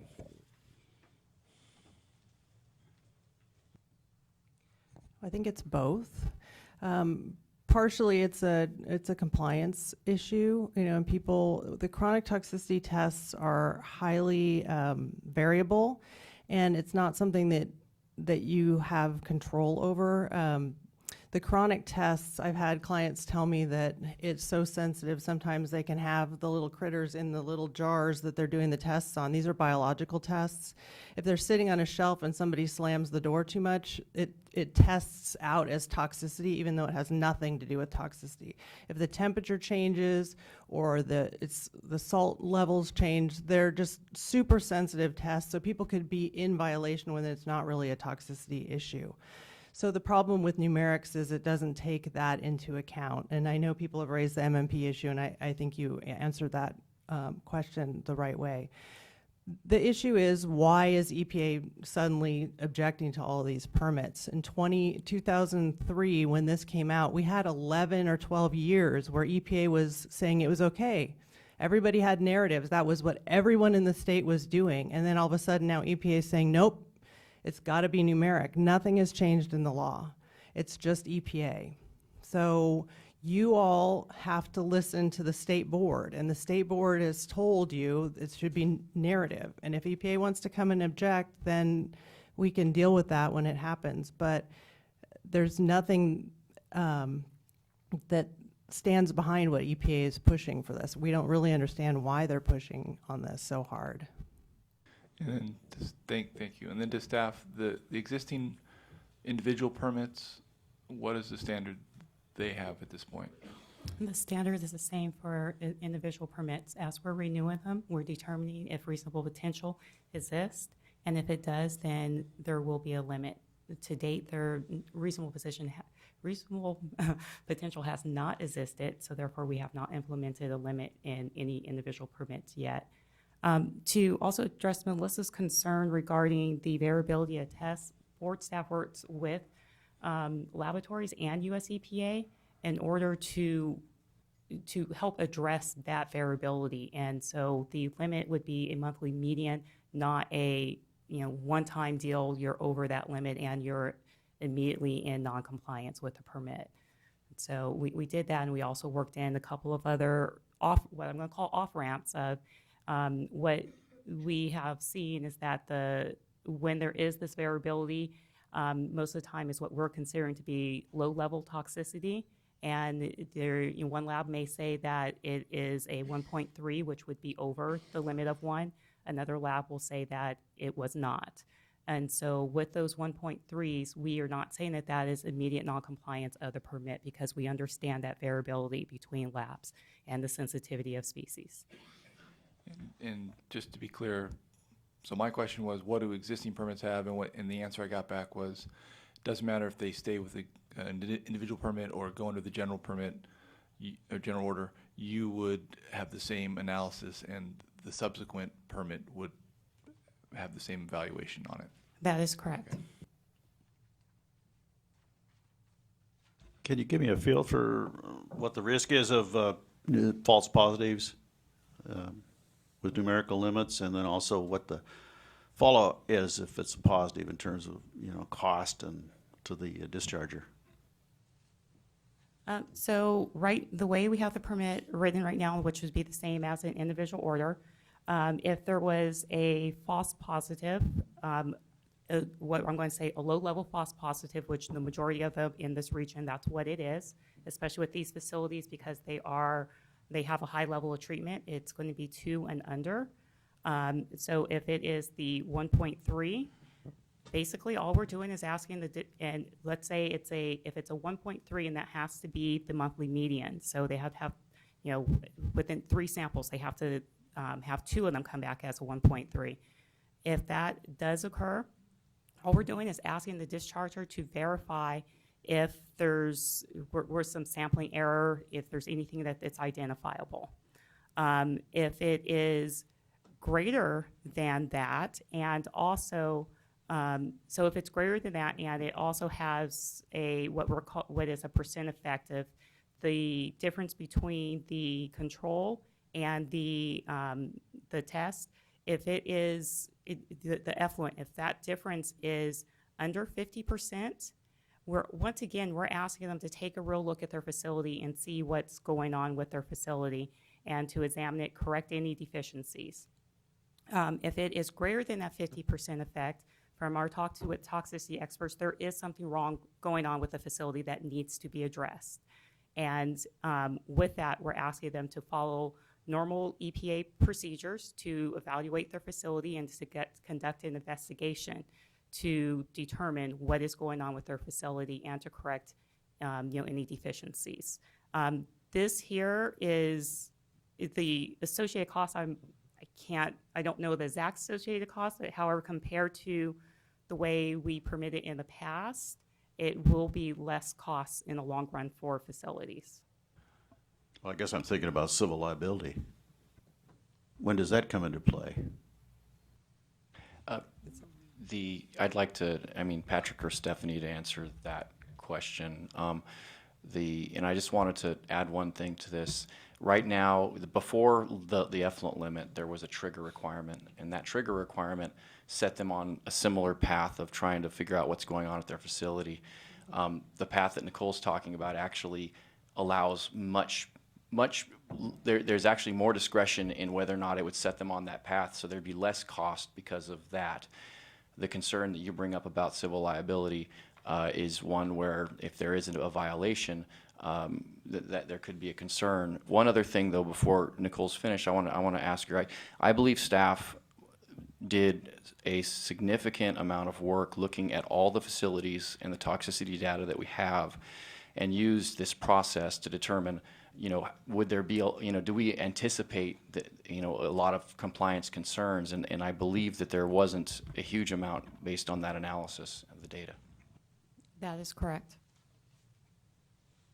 Regarding the civil liabilities, this is the question that staff addressed in the presentation, or maybe it was only in the response to comments, but chronic toxicity, the way that this order is written, would not be subject to mandatory minimum penalties because the order itself would have, the individual pollutants would have their own limits. And so the way that the mandatory minimum penalty provision is written out, it says chronic toxicity would be subject unless there are individual pollutant limits as well. So in this case, because there's the individual pollutant limits, that would be, I guess that would probably be subject to the limits, to the mandatory minimum penalties. You want to announce yourself? Stephanie Yu, counsel to the board. Okay. Any further discussion, questions by board members? Thank you very much, sir. At this point in time, we're ready for a closing statement by Mr. Garabedian. There's more. I think we might have a few other cards, Dr. Longley. No, I don't have any more cards. Debbie Webster's waving her hand there in the Yeah, back. I was surprised that we didn't hear from David. I don't have him here. Him not getting the card has nothing to do with me, Debbie. Debbie, we know you. I guess somebody, no, those are the earlier cards. Didn't make it up here. Thank you, Chair Longley. I'll go ahead and get started. This is Debbie Webster. I'm with the Central Valley Clean Water Association, and I did take the oath. First, I want to give staff a lot of kudos and thanks because we did work with them on this permit. It's not an easy thing to do this and to address the different issues that are out there and to put parameters out there for a permit, and really felt like they did a good job responding to the different issues that we brought up. And I think, though, our one major concern that's started at the beginning and has been expressed today is that option to go under a permit or to seek an individual permit needs to be maintained. And I want to say, first, I understand the importance of streamlining and how that will help board staff, and I think it also can help our communities. But if we have a wrong permit that doesn't, or something that becomes more burdensome, the cost to our public is high, whether it's through your permitting process, or it's through us as trying to comply with a permit. So that option to go an individual route is very, very important, and was a major concern with our members as we were going forward, both when we're talking about monitoring, and you saw some comments, especially as it related to biosolids and whether or not those would be needed, and the need to be able to individually tailor those in the notice of applicability. And so we're going to be watching this as it goes forward. We anticipate that there's going to be issues that are going to come up that are going to need the board to take a look at and consider in the future, such as compliance schedules, such as some other things. We do share with Melissa's concern on toxicity. We do understand that the most permits have not had limitations, effluent limitations. They have receiving water limitations. And again, that ability to go on an individual route is key because of that. You asked a question. They're very expensive. Many times they do not end in a result that you even know about. And because of that, CIVICWA is leading what we call a special project to try to identify when we're at these very low levels of toxicity, where just a recent test that was done by SCORP in Southern California showed labs get the wrong answer on non-toxic samples by calling them toxic. We're trying to find out what are some of those causes, what are some of those appropriate responses, and then we hope to have that inform future permits. So anyways, again, thank you. We think that our POTWs can work with staff on this process, and that it is going to be a good tool in the toolbox. It's just we might need to massage it as we move forward and to make it applicable. Questions for Debbie? Thanks, Debbie. Do you I'm assuming it's me. Do you understand the way it's written now that the optionality is there? I think it is there. I understand staff's desire to streamline too, but yes, I think it is there. We've talked significantly. I mean, we'll all shake our heads. We've talked significantly about that and kind of the push and pull of both of those. But I think that option needs to remain, and we'll continue to push that option remains. Any further questions or comments for Debbie? Thank you very much. Thank you. Anybody else wishing to testify before we go to closing comments? Seeing none, Mr. Garabedian, I'm sorry for the false positive, for the false call. Oh, I didn't mind a little dance back and forth. Well, according to staff, no other region has done, as the executive officer describes it, eliminating individual permits. This is a precedent, a bad precedent, done especially because it's done without public input. You're really, from our point of view, not finished yet, and we should have that opportunity to discuss this and go through, not unlike the kind of discussion you've had, but from our point of view on public involvement and the pre-treatment program. Public cost, the public may be paying now to run POTWs to clean up the effluent from industries that should be doing that themselves. By all means, the staff should have reviewed pre-treatment compliance audits before recommending the eligible authorities. The pre-treatment terms in the permit, I see that discussing changing the permit is an important thing that happens here today. The permit says on page 93, I think it is, applicability may also require compliance with following requirements. It lists the requirements, and it says that dischargers shall be subject to enforcement actions, penalties, fines, and other remedies by U.S. EPA and other appropriate parties. Well, maybe that includes this board. You can't tell. Why is it appropriate parties?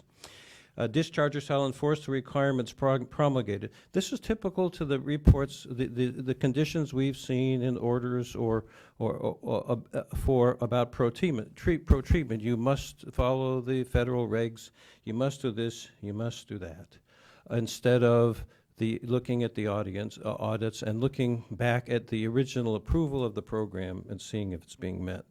So the question, the question I would close with is what is the rush? Thank you very much, sir. Thank you. Closing statement by staff.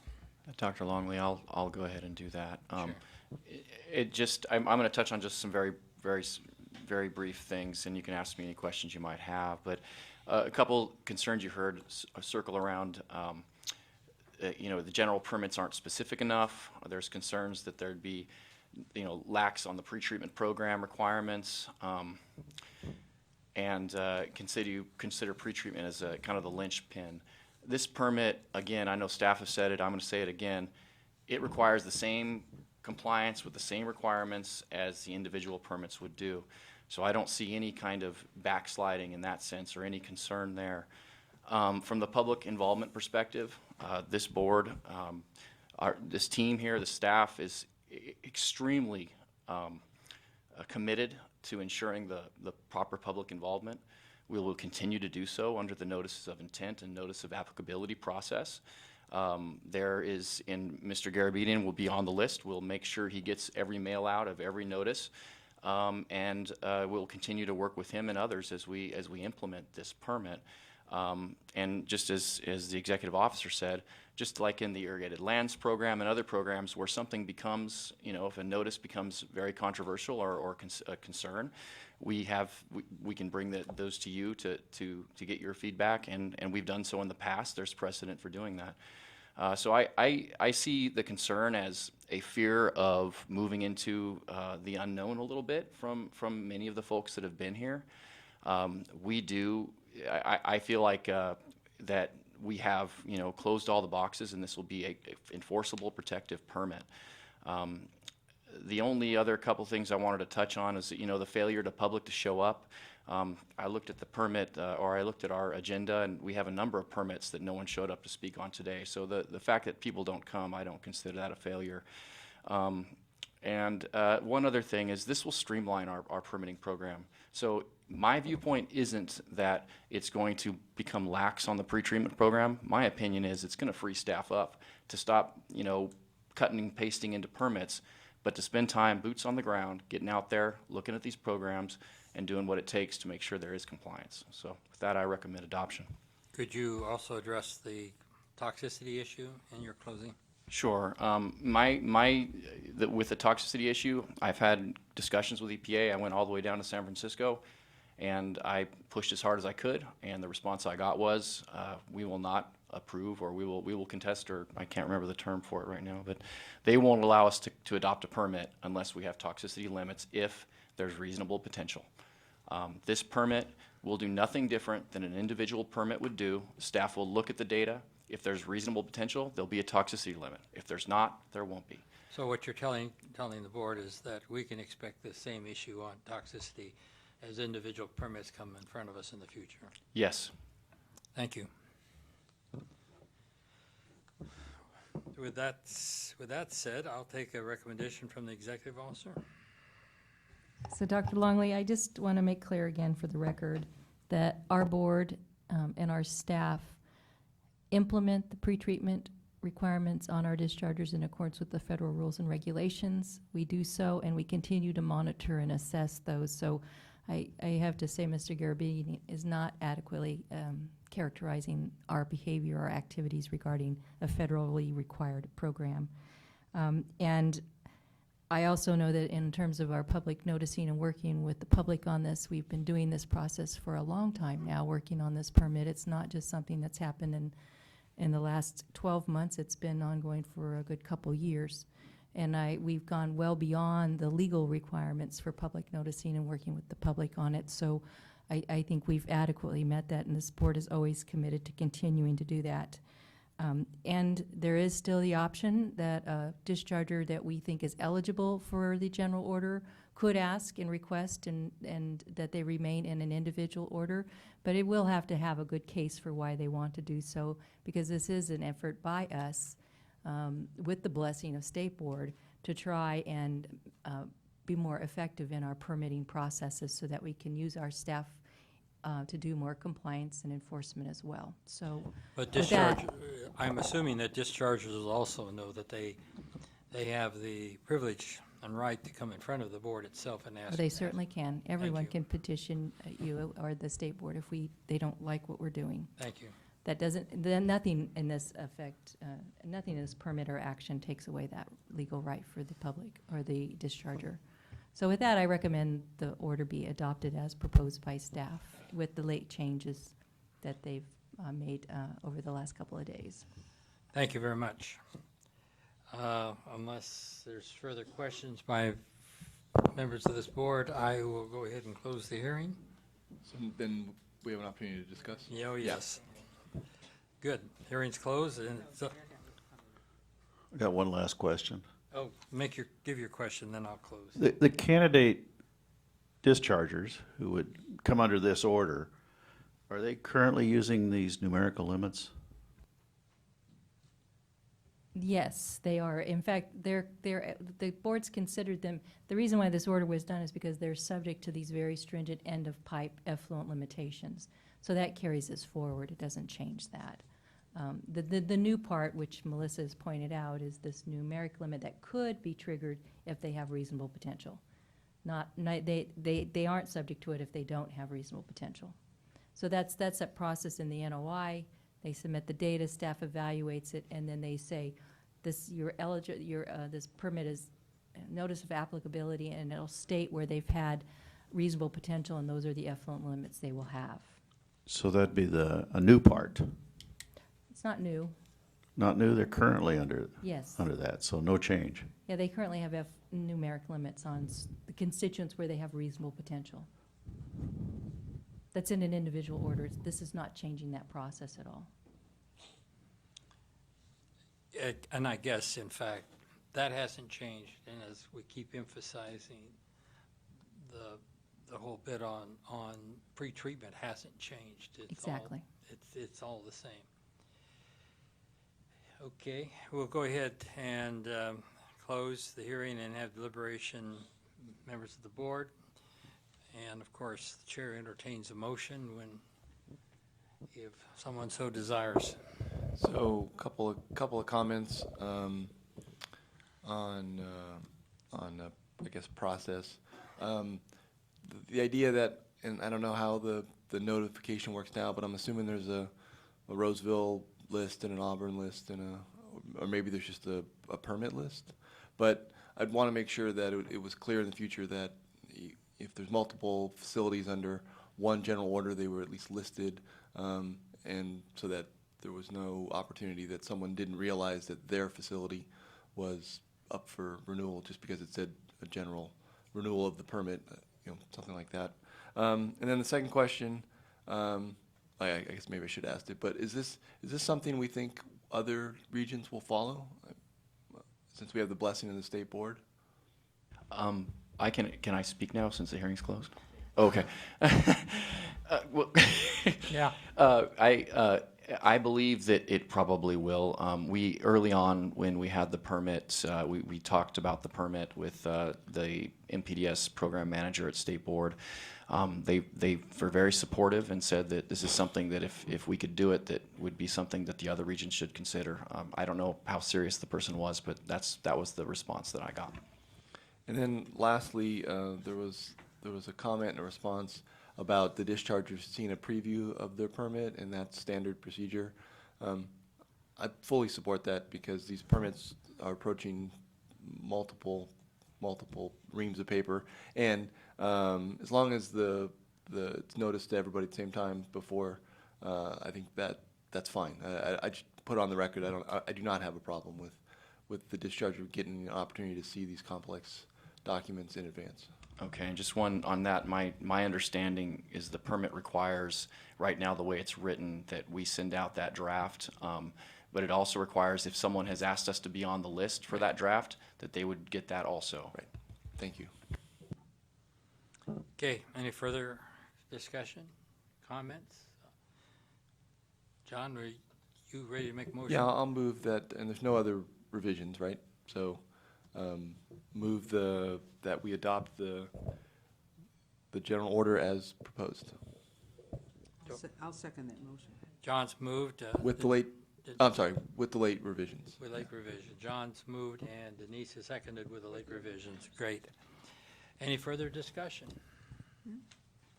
Call the roll, please. No, I just want to say thanks to the staff.